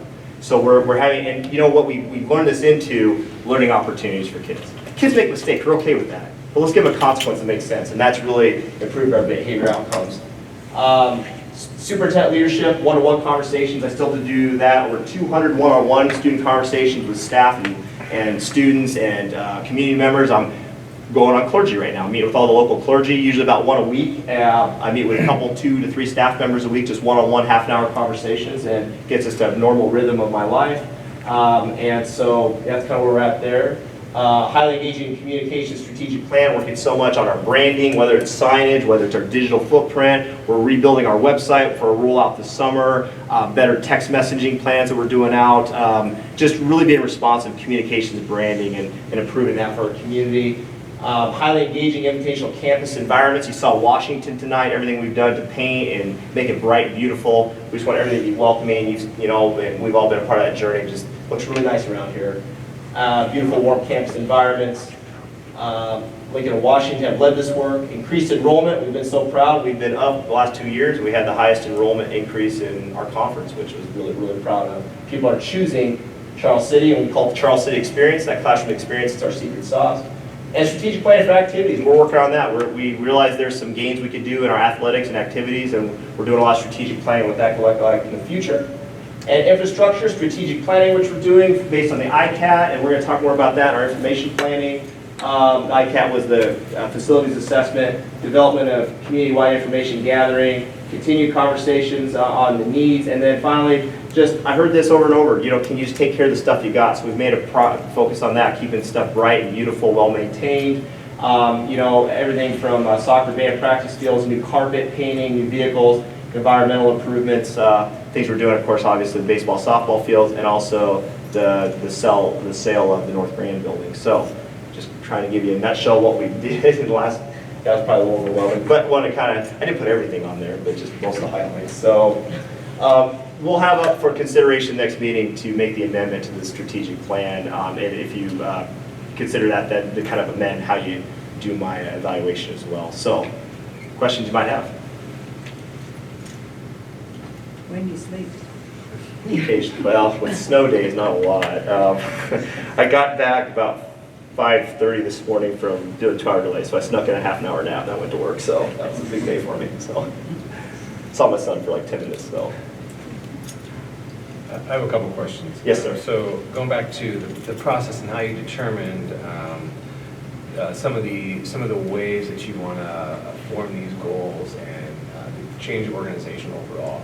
So one of the things we've talked about is measurable goals, ensuring that whatever we're going to look at and how we're going to review, we're going to measure that to make sure that we're actually achieving what we're trying to do, instead of saying, well, we think we're doing a good job, we can actually show statistically or in some way that we improve that. So when you talked about, I believe the word you used was giddy up in the Excel spreadsheet, show and tell. Yes. Is that one of the tools that the group has selected? You will see that tonight when we do the ISAS presentation. And I'm going to let Marcia speak, or call you out, talk about StratUp and how the goal process. So we engage this process called StratUp, which is not an educational company. They actually work with corporate, you know, Fortune 500 companies. They work a lot with OtterBox. Marcia's got some specific training on this. The strategic plan you'll see has very specific goals and how they'll measure that. So you want to speak to what some of those goals look like in terms of the strategic plan. So as we put together our strategic plan, each area that Mike highlighted now has a senior leader who is specifically assigned to facilitate the work that's being done by a teacher staff team that works with that. So in terms of equity, Brian Jurens is leading that work, and you'll hear from him and his team later on in the school year. Tom Harskamp has been working with the student leadership piece, and Joe Taylor is working with student engagement, Kara Shannon with the Magnet School, as she shared today. My role in that is the champion for each of those people. I'm kind of the stepping stone, I guess I would say, between their work and then bringing it to Mike and bringing it to you. As we look at each of those goals, the first thing that those teams laid out were their measurable components. And so what is it that we want to be able to say at the end of the first year, at the end of the second year, what should we see? So as we bring that strategic plan to you, you will definitely see those measurable outcomes. One of the key words they use in the StratUp process is deliverables. What's great about this is I was actually removed from some of the Strat-Out process because that's the point. The CEO is removed from it. It really came from the teams. And so a lot of the realignment you're seeing proposed to you guys is actually coming from them. As they, at the ground doing the work, found this is where we need to go with engagement, student leadership, this is what it should look like, here's what the deliverables will be, wanted to align it. Because we didn't want to have any misalignment between what we're doing at the governance level with the board and what the principals are doing at the classroom level. We wanted to bring it together. Great, thank you. Anything else? I have another question here. Yes, sir. So one of the things that you've kind of talked about is the distributed leadership model that you've kind of implemented within the district.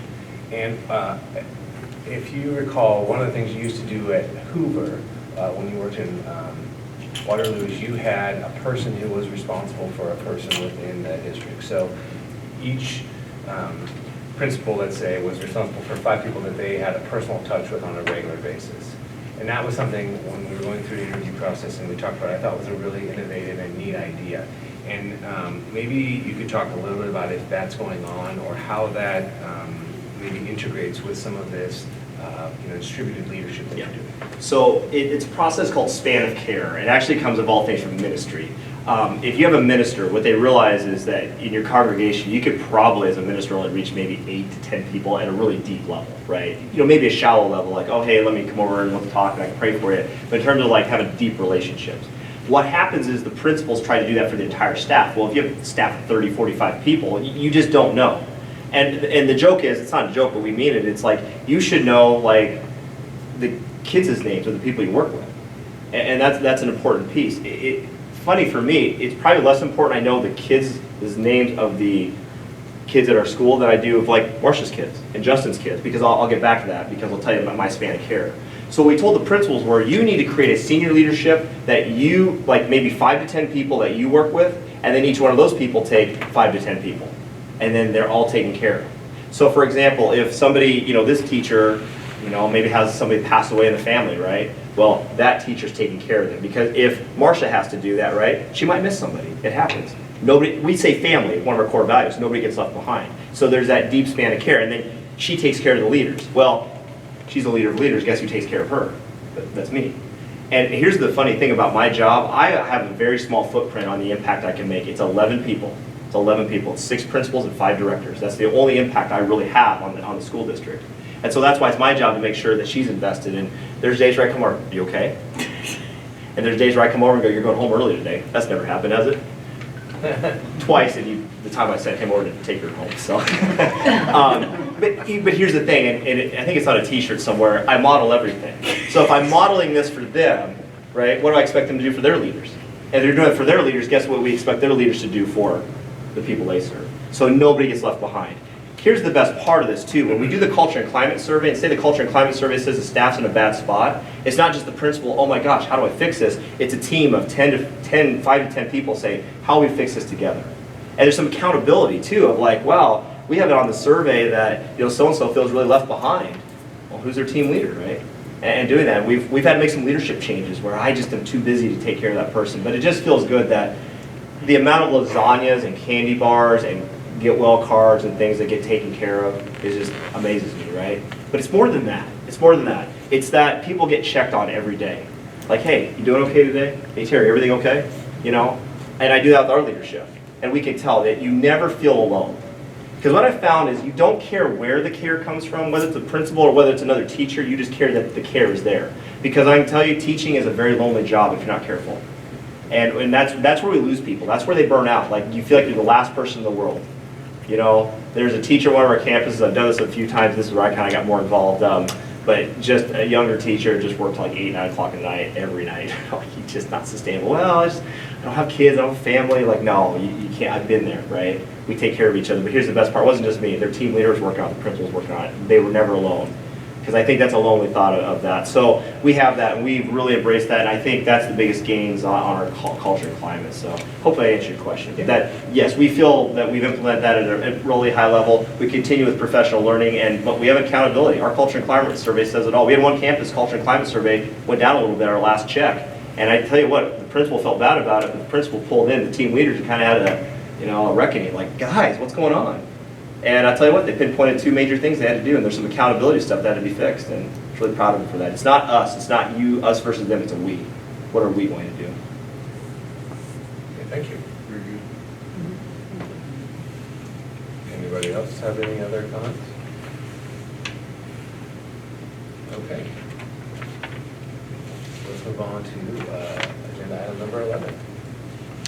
And Mr. Harskamp, I don't see him here.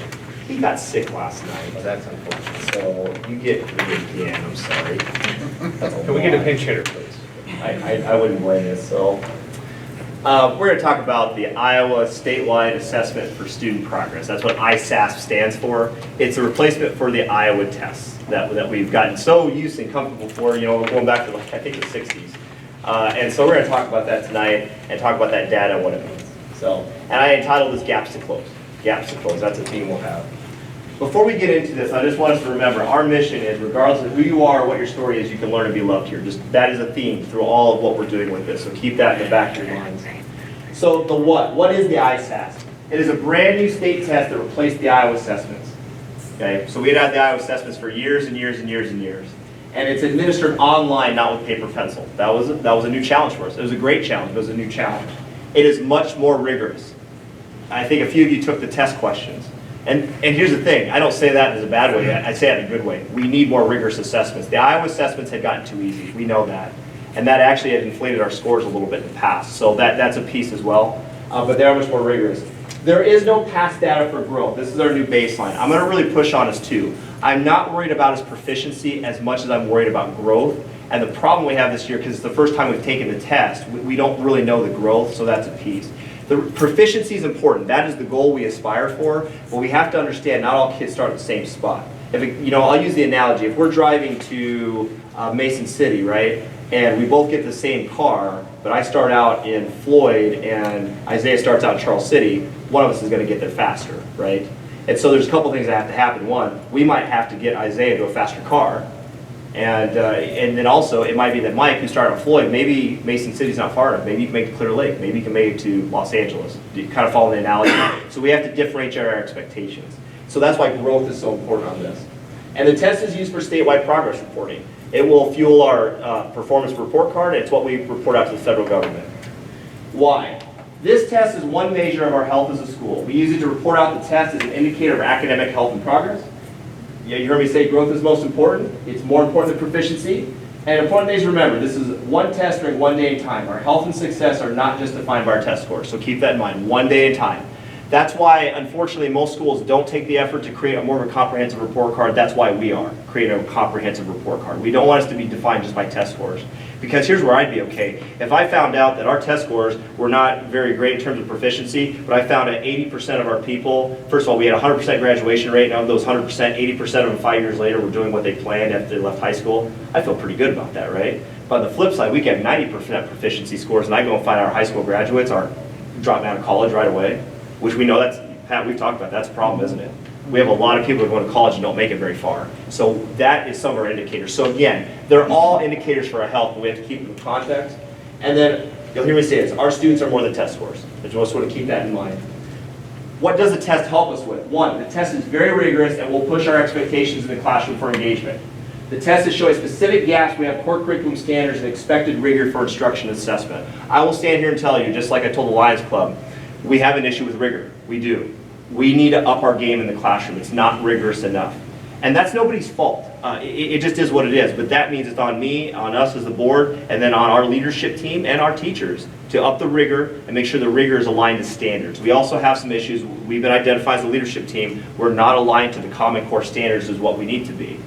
One of the problems with that, though, is the Iowa assessments, Marcia can attest to this, was not aligned to the Iowa core curriculum. They had a lot of gaps.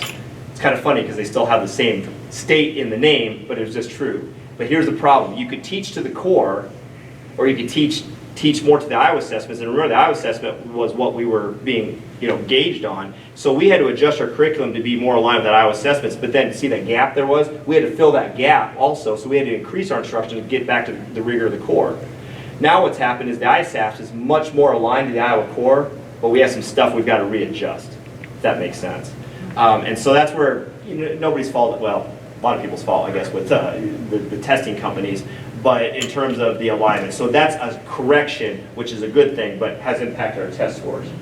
It shows where we have gaps in the curriculum, so we're hitting that hard, and it clearly shows gaps for traditionally underserved students. Traditionally underserved students, students of color, students of low income, students of second languages, are all students that traditionally in public schools across our country have been underserved and traditionally underachieved compared to some of their peers. And that is a big major for our state, and is a big major for our federal government. So it's an expectation we have, and also an expectation I have as the leader being a regardless school. I don't care if some of us got to start in Floyd to go to Mason City, and some of us started in Charles City, and some of us started in Nashville, right? We all have to get to the finish line together. And it's our job as the adults and leaders to accelerate the kids that are behind to get them there. Because lives are at stake. And we push on that. Lives are at stake every day in terms of what I'll talk about, freedom. The freedom that they have in the future. And the data we have, this is why I said giddy up on the data tools. It gives us such powerful information on how we need to adjust and what we need to change for teaching and instruction. Here's some limitations of the test. Growth is most important, and with the new test, we don't have that, so it's a limitation. So while we can look at our peers in terms of the rest of the state, that's not as important as knowing where we are and where we're moving towards. And we just don't know that this year. The online platform was a new challenge, and I think that even caught us a little off guard. It was very challenging to take it online. And so we worked through some of those challenges. We have to better prepare our students. Again, not test prep, but just preparation of the technology. And so we're looking at some more assessments that they can practice on just, again, not the content, but just how to take the test online. And again, this is, you hear it over and over, this is only one indicator of our kids' and school's health. And finally, because there's lots of other ways we measure health, and we must be careful not to promote etch-a-sketch mentality. I got this from Dave Baugh. Dave Baugh, one of our custodians, stopped me the other day and told me this, but he got it from Wanda Sykes. You like Wanda Sykes? And Wanda Sykes said this: do we do this with test prep? Do we fill our kids full of all this information, right? And we have this beautiful picture, and they can take a test and get 90% proficiency, and then what do? And there they are. And I speak to this too, and I have a little bit of a bias on this, but I come from the No Child Left Behind generation, millennial, where we had really pivoted. Test scores were really big in the late 90s, early 2000s, right? And then there's been some researchers that say that because of people my age were a little bit into the brain drain, that some of us were really good at taking tests but not being able to think. And we see that sometimes, because again, I'll talk about the freedom, but do we have some people that don't really think for themselves? They just depend on their social media feed to tell them what to think? Or they'll watch a certain YouTube video and that's just what they think. And what we want is problem solvers, people that can take overwhelming evidence and be able to make decisions on their own. And we may not agree with those decisions, that's okay. But that they can use that overwhelming evidence to form their own educated opinions. That's a freedom piece. So I don't want to make sure what do we do? We're not promoting etch-a-sketch kids. So what does this mean, and what do we need to do? Like I said, we own it. We own it as a leadership group. We own it as an organization. We have work to do in regards to student engagement. It's our strategic plan. And when we get students highly engaged, our attendance, behavior improves, and our academic outcomes on our tests will improve as well. That will naturally happen. We have to continue to improve rigor through student engagement. Our rigor is not high enough in our classrooms, and we are attacking that hard this year. But it is a process, not stuff we can change in 1 year, but we're working on that. We are on the right track with nonfiction writing and inquiry math. We have some of the best math curriculum in the state. And we've seen some gains on the math. We have some of the best nonfiction and writing curriculum. There'll be a presentation on that next month, you'll see. They're going to talk about that. We're starting to see some gains. Here's the thing, only 3 years of implementation on that. It takes time for those to get implemented at a high level. We had some really deep training on the Calkins writing strategies this summer that was really fantastic. So, it takes time. We see those gains over time.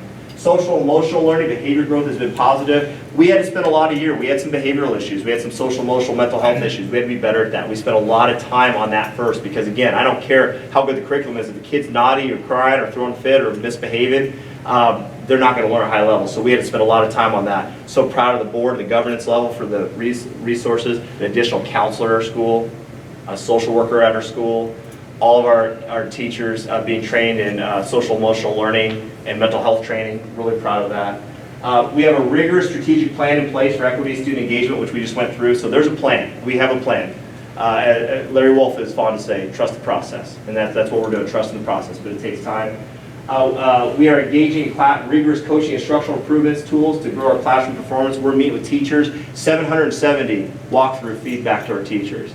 The superintendent goes through every classroom once a week. It's my goal. I don't always hit it, but I get darn close. I missed 4 teachers last week. Still bugs me.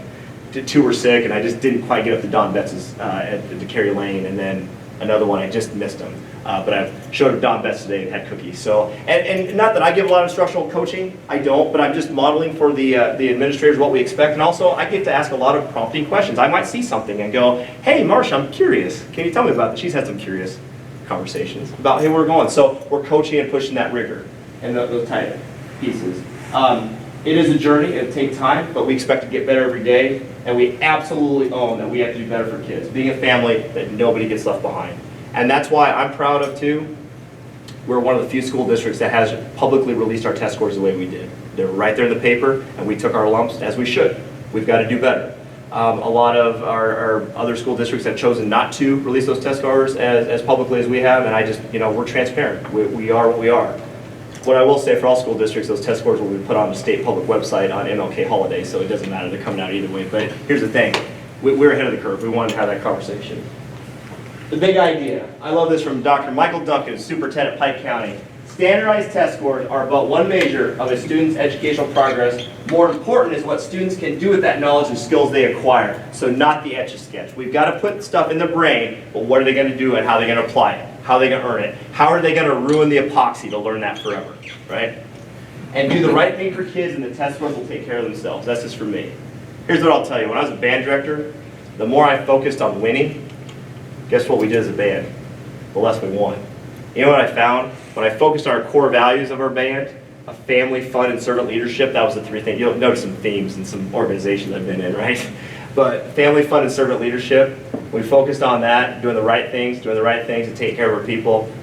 We won our first competition, the Fort Dodge Invitational. I remember that was a big day. I remember 2 years before that, I'm like, we're going to win this Invitational. We never did.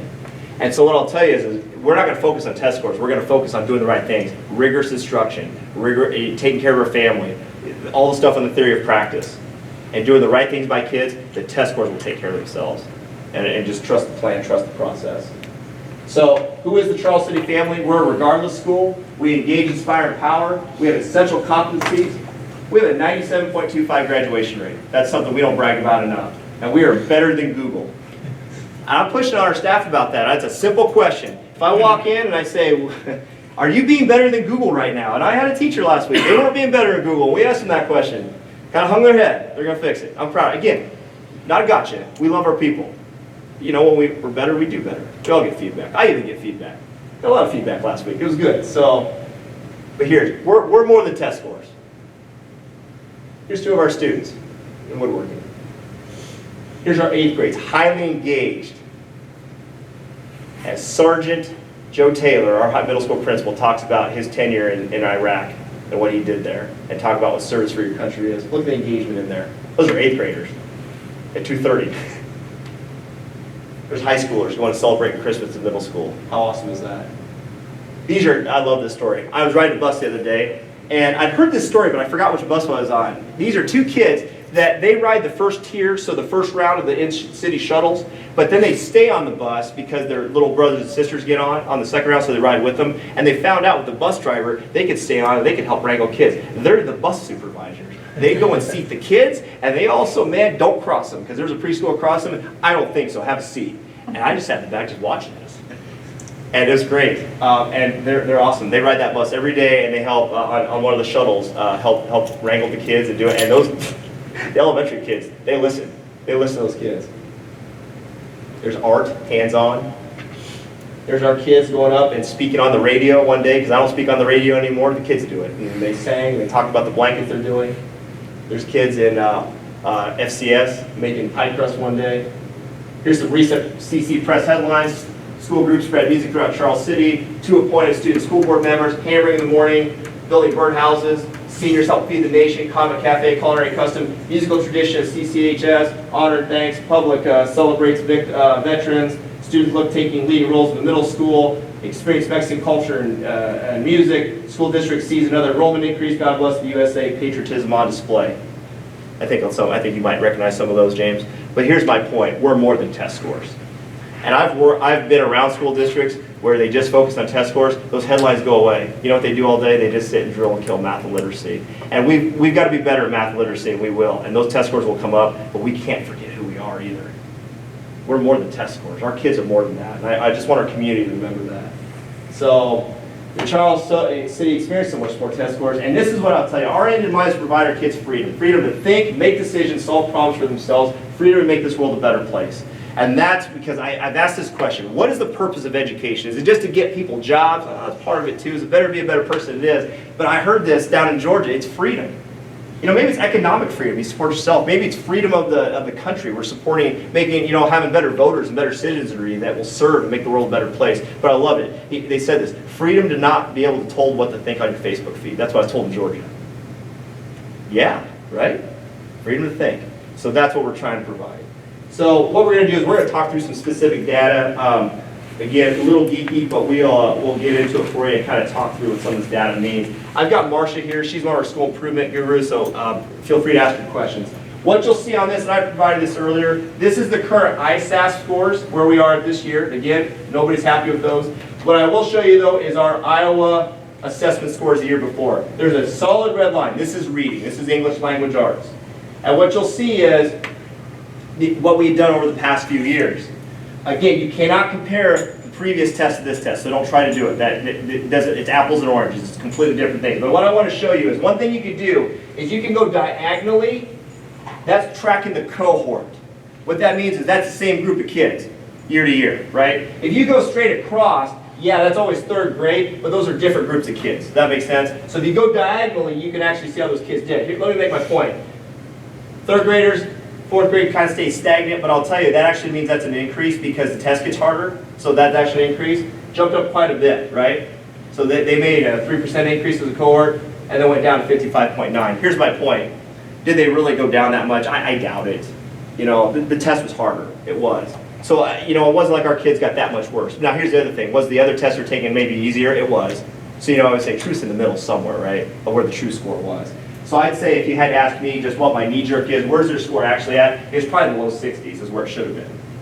And you can kind of see some of that data, and you can track it. And you can see where our proficiency rates were as a district. Now, what I'll tell you is we were 75, 70, 69. We were trending down anyways. We were. And that's a challenge, and we had recognized that. So also that it went down is also saying it did go down a little bit, and we know, and we've been trying to stop that slide and do what we can with that. You'll see the same then also.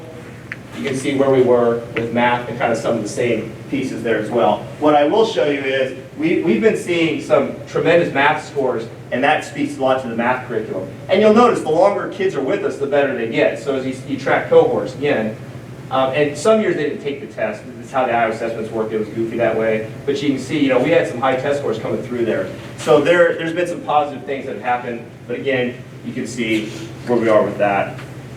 And I apologize, I meant to get this to you this weekend, but I was even at 4 o'clock, I was still working on the spreadsheet. I had to call a data expert with the ADA to get this one for me. But this is a piece that we have to track as a school district, and it's the subgroup data. And so it's by race, it's by ELL status, special ed status, and we're expected to track that. So you can see the ISASS proficiency. We're still filling in the Iowa assessments data on this, but you can see where we are. What we really talk about a lot is gaps. What's the gap of African American students to all? Because African American subgroup by the state is considered a traditionally underserved group.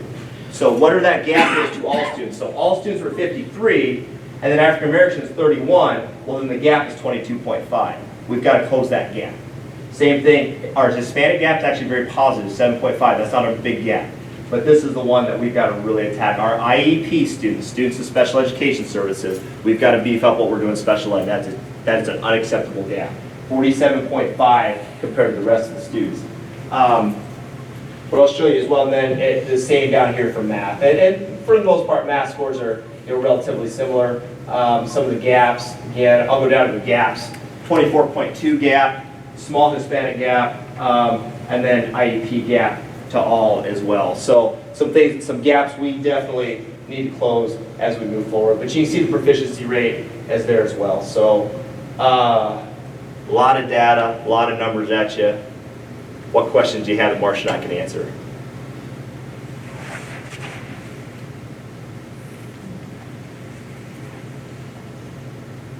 I think maybe one of the questions we probably want to talk about is, as you talked about rigor, and increasing rigor to help improve our test scores, but overall, as just an educational tool to help students. And one of the things you talked about at your prior district is that for them to enhance and grow those test scores, one of the things is they started to retract things that they would do that were not butts in seats, learning math and reading, so field trips, special education trips, interesting learning opportunities that didn't directly tie to test score improvement. How will our district attack those items? We've got to, and I'll let Marcia answer that too, but one thing I'll tell you is we can't not be who we are. For example, here's the definition of rigor to me. I'll give you my definition of rigor. Novel transfer of skills. Can I do something here and then transfer it to another place, right? But that's what gets hard is we set, I'm going to use an analogy with you, right? So say we had a parachute packing class, right? And we had a kid that packed parachutes, but never really packed parachutes, just listened to the instruction, then took a bunch of tests and got like 90, 95, 98, 97. They took the statewide standardized test for parachute packing and they were proficient. And then they sat down and we tried to pack a parachute and they couldn't do it. And then you had a kid that failed all the parachute packing tests. In fact, on the statewide test day, he didn't even show up to the test. And then, but can pack a parachute. You got to jump out of the plane. Which kid's going to pack your parachute for you?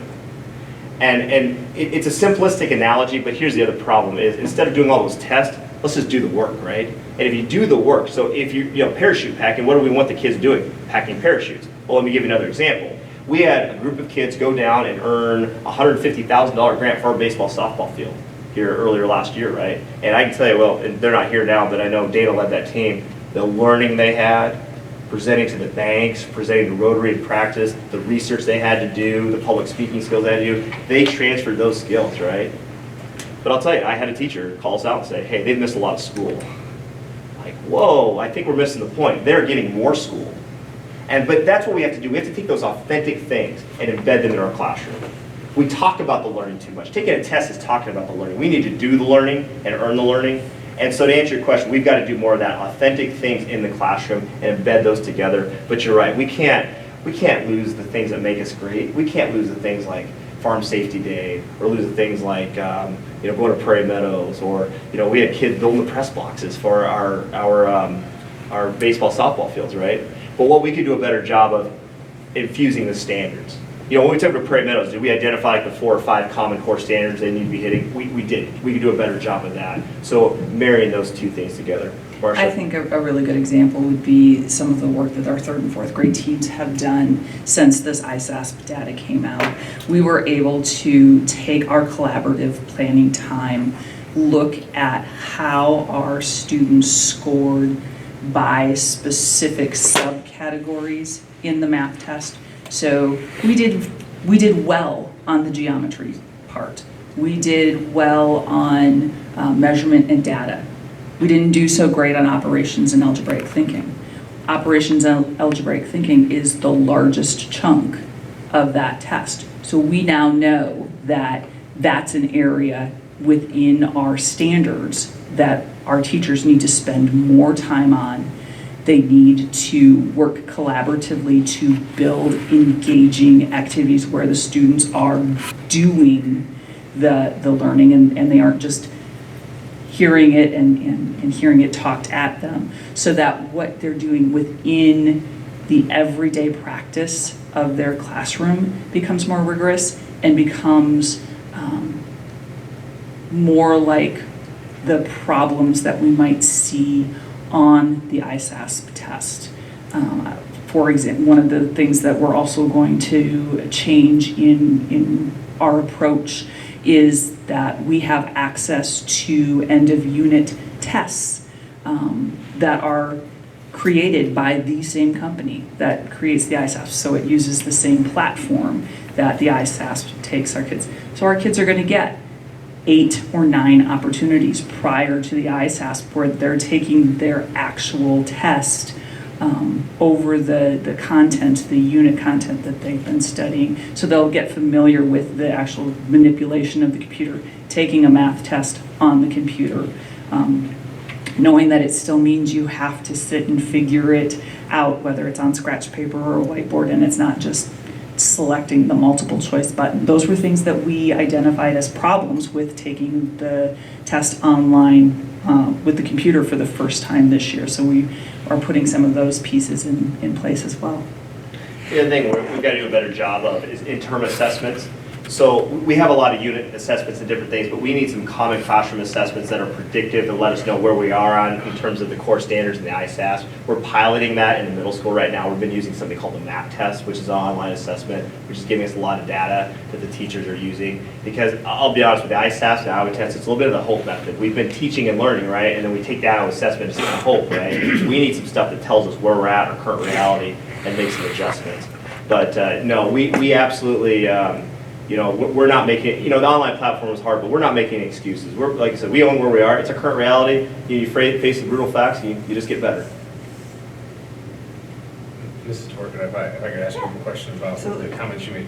So would it be fair to say that we're trying to measure where we're deficient and work on those areas? Absolutely. I mean, I think it's when Mr. Fisher spoke earlier about in our past curriculum, we were trying to split the divide between what the Iowa assessment, the old test, was asking us to do, because that's what we were required to report out on, and what the Iowa core was asking us to do. We now know we've got to shift some of our teaching back this direction a little bit more toward the Iowa core and figuring out which of those areas we need to focus in on most.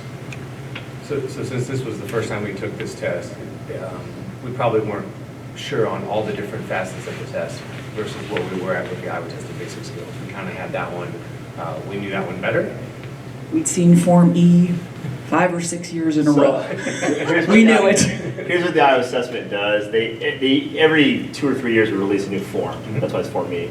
Well, the legislature said we're going to adopt a new test, but then it got into a big political thing, and they fought for it over it. And then what happened was it took way longer. Well, Iowa Testing Service never created another form. They stayed on Form E. Well, our kids aren't silly. They figure it out when they see the same test over and over and over. So that's why I say, even across the state, not just us, some of those Iowa test scores were getting inflated. And that's nobody's fault, it just is. But, gosh, Isaiah, if I give you the same test over and over and over, man, you're, E. So that was one of the challenges we had. So this was it's a good correction that we needed. Thank you. I think this is really helpful to help us understand that. And it's not unusual for teachers to look at the areas of deficiency, like in math or English. That's what good teachers do, Exactly. And so it's not like teaching to the test or anything like that. It's Yeah, we don't have the actual test questions to go back and look at. Right. We have those subcategories, and so we can say, all right, we didn't do so great in conventions of writing, and so we go back and we look at those standards at each grade level, and it's like, okay, what are we doing in ELA and in writing in the conventions of standards, so that we know that this was an area our students struggled with. We need to spend more time here and beef that up. I just wanted to clarify that. Good point. Thank you. All right, while Mr. Fisher gets resettled, let's move on to agenda item number 12, new board committee. So I had mentioned in the board update and talked about with everybody a few times, just wanted to bring up for discussion. I would highly suggest, I know it's more time, but we want to communicate our time and priorities about what we do. So create a new board committee called Equity and Achievement that specifically would talk through, student achievement and teaching and learning things, and kind of maybe in a lot of ways if it's a passion, you're staying more in the geeky stuff that, maybe you have a passion for. So, we have board members that are part of that discussion. And so just something to think about, and I'll bring it up for your consideration at some point if it's a direction you'd like to go. But I'd highly suggest, I think we should have a committee that symbolically also says that we value teaching and learning. We have board members sitting on this particular committee. So I'd just entertain any questions you might have about that. I think it would be great, and I'd like to be on the committee.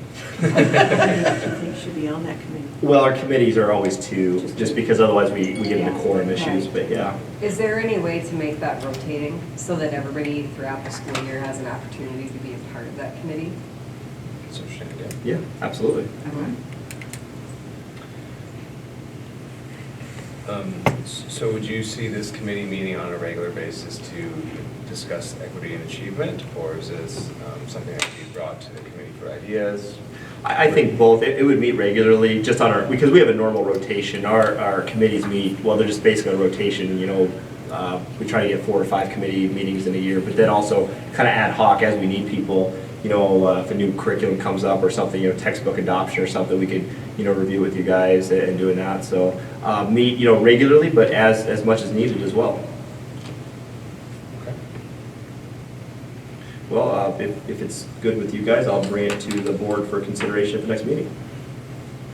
Would that be something that our student board members could potentially participate in with equity and achievement? Absolutely. I think it'd be important. That we could incorporate Yeah. them into a rotation as well.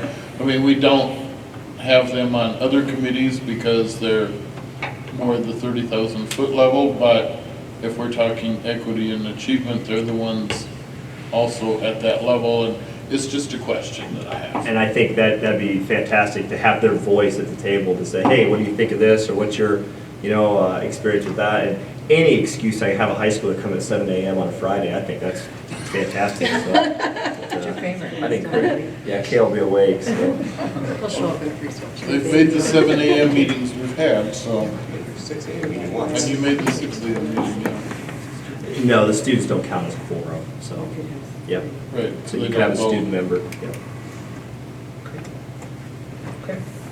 Thank you, Superintendent Fisher. Moving on to agenda item number 13, Facilities Community Engagement Plan. I think it's the last time you'd hear from me, so I think, well, as we've talked about, going back into, you know, the last couple of years, we've had a lot of discussions about facility needs, strategic planning with that.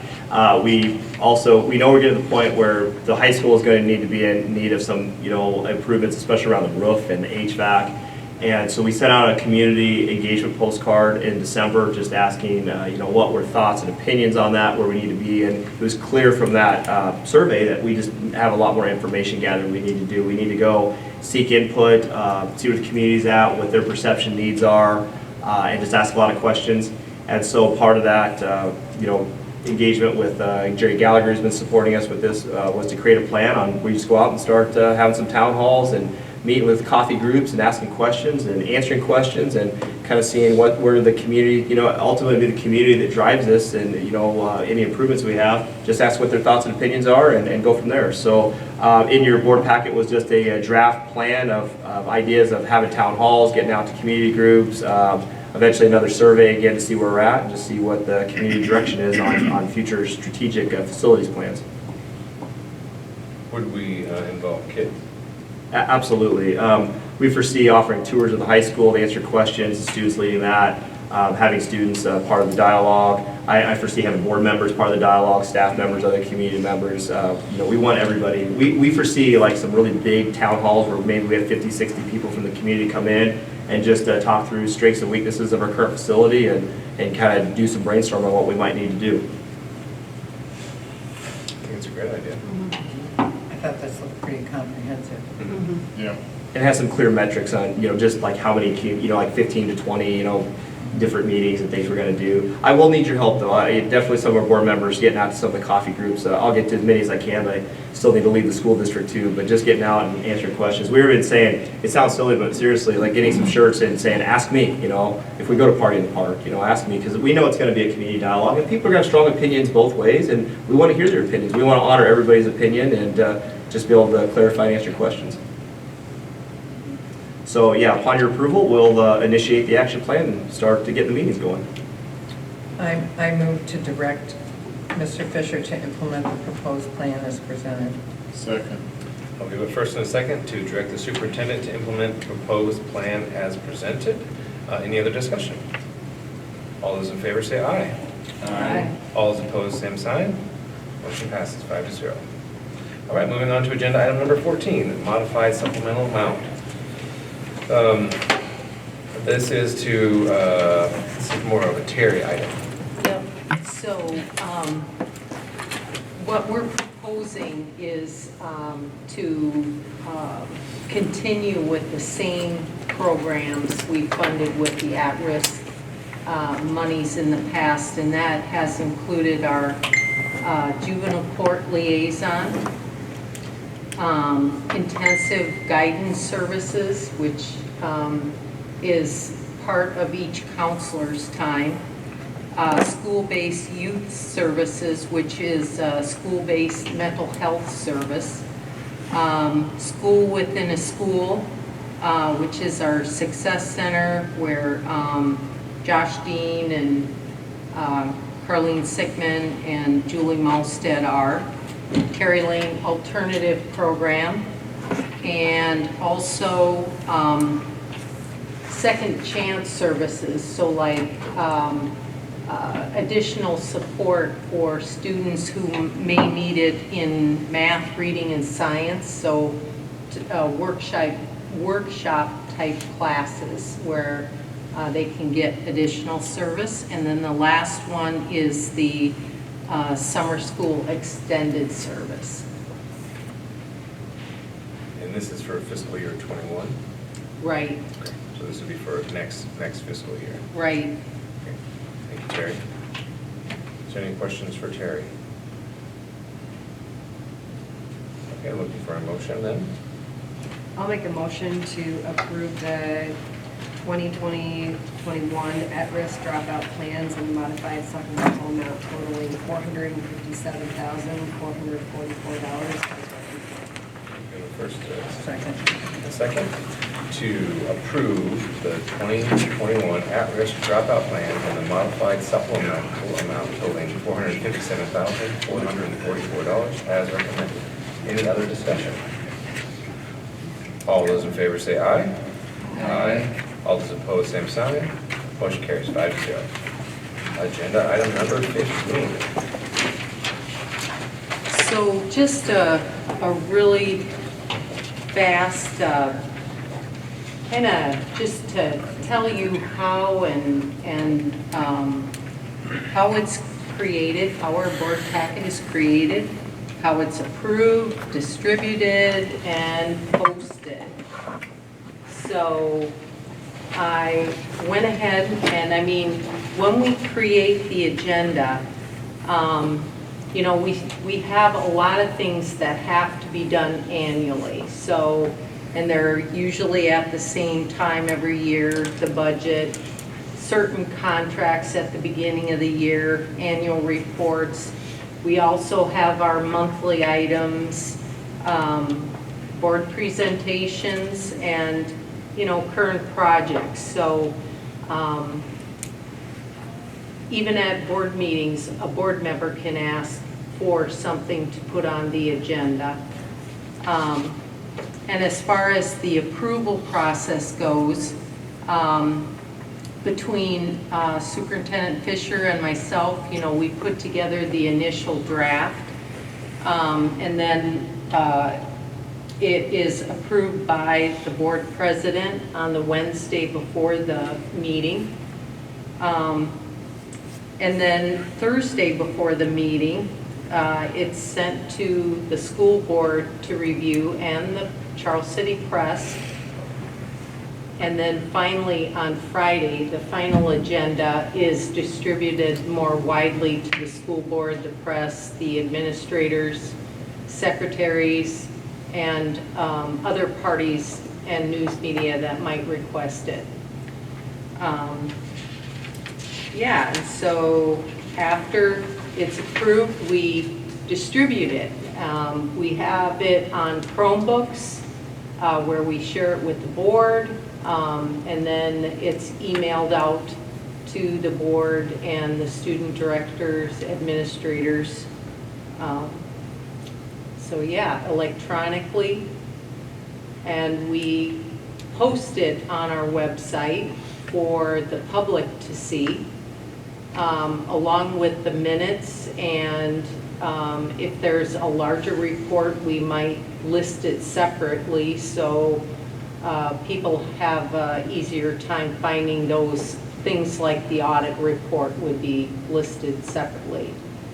And then we make copies, bring them to the board meeting. We have our exhibits that are also on the website. Our goal is always to be transparent and open to the public and inviting and invitational with everything, with all information. So just a little overview on how we go about putting our board packets together and sent out. Thank you. Yes, thanks, Terry. Would just a clarifying point, when the agenda's sent out on Thursday, that's just to make sure we have all the figures and finals in there before we finalize and publish it on Friday, is that accurate? Right. We aren't publishing them on Friday. We aren't putting it on the website yet. It's for the board to look at, and you can, maybe we're not ready for something yet, or, hey, we forgot this one thing that we talked about doing at our next meeting. So it can change between Thursday and Friday. Most of the time, it shouldn't. Very informative, thank you. Does anybody have any questions for Terry on her process or how it works, or? And just to inform the board, about once a month, we're going to do a small presentation just about basic board functions, because we know we have new board members, and it's always a good refresher. And we also love to be transparent to the public about the inner workings of the board, whether the agenda, the minutes, the Chromebooks, the things they see. So we just want to be as invitational and transparent as possible. So thank Terry for taking the time to do that tonight. Thank you. All right, then we'll move on to agenda item number 16, the audit report. Okay, so the audit report, we just received it from Nolte, Kornman and Johnson. They had done their field work back in October and have since been compiling the report. So it is out on the website now. I do have hard copies for everyone. If you would like a hard copy, you're welcome to just shoot me an email or stop after the meeting and I'll give you the hard copy. I'm not going to go through the financial information because the numbers are exactly the same as what you saw for the certified annual report in September. They reviewed those numbers, not in total, samples, didn't make any adjustments. There were a couple of audit comments in the report. The certified enrollment changes actually are to our benefit. We had understated our statewide voluntary preschool by 9 students and understated our ELL students by 0.88 students. So those aren't lost. We will, because we gave them to the auditors, the auditor reviewed them and said, yes, we agree, you did understate them. Now we can go ahead and catch up and count those. We overstated on our concurrent enrollment students by 0.28, and then the only other comment they had was our certified budget in the support services area, which is a piece of our budget, was exceeded by 0.2% or approximately $15,000. But keep in mind, the certified budget is a high-level budget that we put together in the fall, or in the spring, I'm sorry. But the way that I choose to monitor our expenses is more by the line item budget, which is what in my financial report each time you see, this is what I'm expecting, this is where we're, coming in at right now. So overall, I think we did pretty well. And another year done. Terry, just the items that we understated, we can catch those up with this fiscal year, or we catch those up for next fiscal year? Next year. Okay. So like when we do our certified budget, there's a line in the budget where you can say audit adjustment. So they adjust the number of students within the certified budget. Okay. So all is not lost. Right. Excellent. Thank you. How long has Nolte, Cornman, and Johnson been auditing our records? 5 years now. And we're in the middle of a multi-year contract again, or are we We- close to an end with that? We are. We need to bid it out for next year.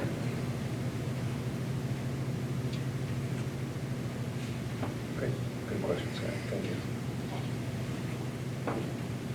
you. Any other questions?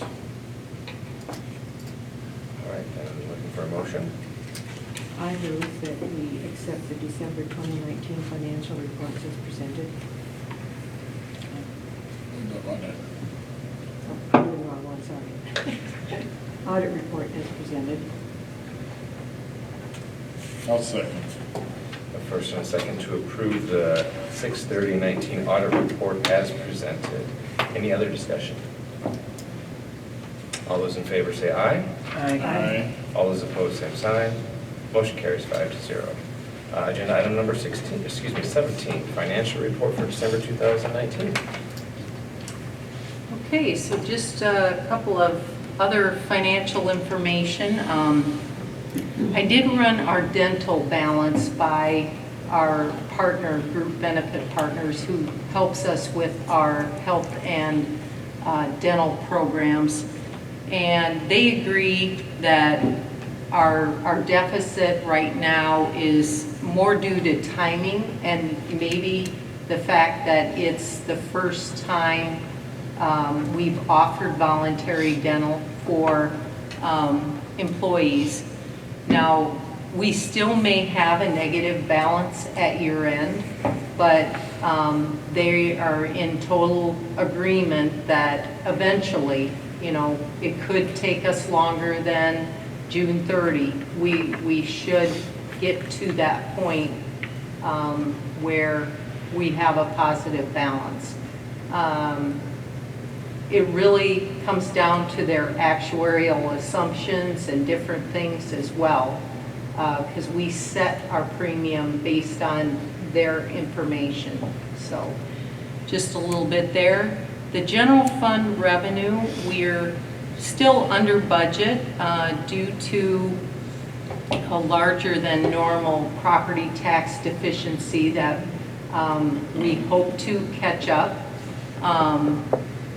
And the general fund expense, there are two areas. In the salaries, we're over by 1.1% related to our sub-cost and clerical cost, and also in the purchase service related to our consortium expenses, which is when we send students to other facilities to receive their education.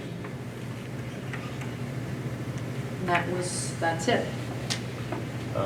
Jumping back really quickly to the shortage you had mentioned in property tax income. Once that property or properties that are deficient in paying their property taxes for this fiscal year pay them, then we will be made whole during the year that they catch up. We will be made whole. I'm hoping yet this year we'll be made whole. But this has affected us for actually several years. Yes. So we should catch up the deficiency from previous year as well. So I believe it's at least 2 years, if not 3, that there's been a property that hasn't paid their taxes. So it's caused us a shortage for more than up 1 year. And so this year, if that gets taken care of, we'll get caught up for all the years. Right, hopefully. Right. Right. Okay. Nothing's for certain, but that's, we're hoping. We have strong hope. Yeah. We do feel that there will be some resolution on some of those delinquent properties, so we're hoping that, and I've been talking with some people even in the community about that, I think hopefully the resolution will be soon, but whether that's resolved before the end of the fiscal year or not, we won't know, but we'll hope. But usually delinquent properties can be sold on the tax sale, and so all of that is collected, but because of the particular situation of this major property, it can't be, that can't happen. Sorry, I just had personal information. Yep. It's good information. It's all factual and true, so. Tell us what you know, Pat. I just know Howard. Who you live with. Do you right? know anybody on the inside of this deal? Yeah. Okay. Thank you for that information. Any other discussion or questions for Terry? Okay. Remind me again on the dental fund. Can we, I mean, if that continues to be an ongoing problem, we can use, if we need to, funds from the health fund for that or not? They're No. completely separate, okay. Right, we're accounting for these really as two separate self-funded accounts. Okay. You know, one way to alleviate it, if, and I'm not assuming that this wouldn't be alleviated, but I mean, you set your premiums based upon your claims as well. So it may be premiums have to be adjusted if, you know, continually, you know, our claims came in higher than what our premiums generated. Good question. Where is the dental fund now? Is it commingled with the health insurance? It's The in. money is commingled, but the accounting is separated. Correct, Right. yeah. So the money from the health fund Is in the same bank account. same bank account, so we're using that to cash flow the dental Right, until we get and we're paying the health fund interest based from the upon what dental. we're negative on a month-by-month basis. Correct. Okay, so that all. And you'll notice I haven't brought this up since my initial time, but I have been watching it. So thank you for the explanation. Any other questions for Terry? Okay. For motion? I'll make a motion to accept the December 2019 financial reports as presented. Second. We have a motion and a second to accept the 2019 financial reports as presented. Any other discussion? All those in favor say aye. Aye. All those opposed, same sign. Motion carries 5-0. Agenda item number 18, consideration of consent agenda. Move to approve the consent agenda as presented. Second. We have a first and a second to approve the consent agenda items as presented. Any other discussion? All those in favor say aye. Aye. All those opposed, same sign. Motion carries 5-0 for the consent agenda. Moving on to agenda item 19, correspondence and miscellaneous. I just did roll the summary. 1528 was our seat count as of January 1st. However, that's continued to increase. We've had some more kids increase there, and then I've been told of 3 more coming in here probably the next couple weeks. So we have a great entry person. Justin DeVore leads that, so we continue to see people choose our school district, so we're really happy with that. That's fantastic. So we're moving up. Moving on up. That's great, thank you. Agenda item number 20, important upcoming dates. So January 14th, we have the Homeschool Assistance Program presentation, Learning Fair Night. January 15th, we have the SIAC committee meeting at 5:30 to 6:30. January 20th, we have no school, it's Martin Luther King Day. January 24th, the Finance Committee meets at 7 a.m. January 27th, school board meeting at 6:15. Is that one in the middle school? We will have that one at the high school. High school. High school. Great, thank you. In the circle's wrong, 500 circle. 500 circle. Thank you. And February 7th, negotiations and compensation meeting at 7 a.m. And we will adjourn the meeting at 8:46 p.m.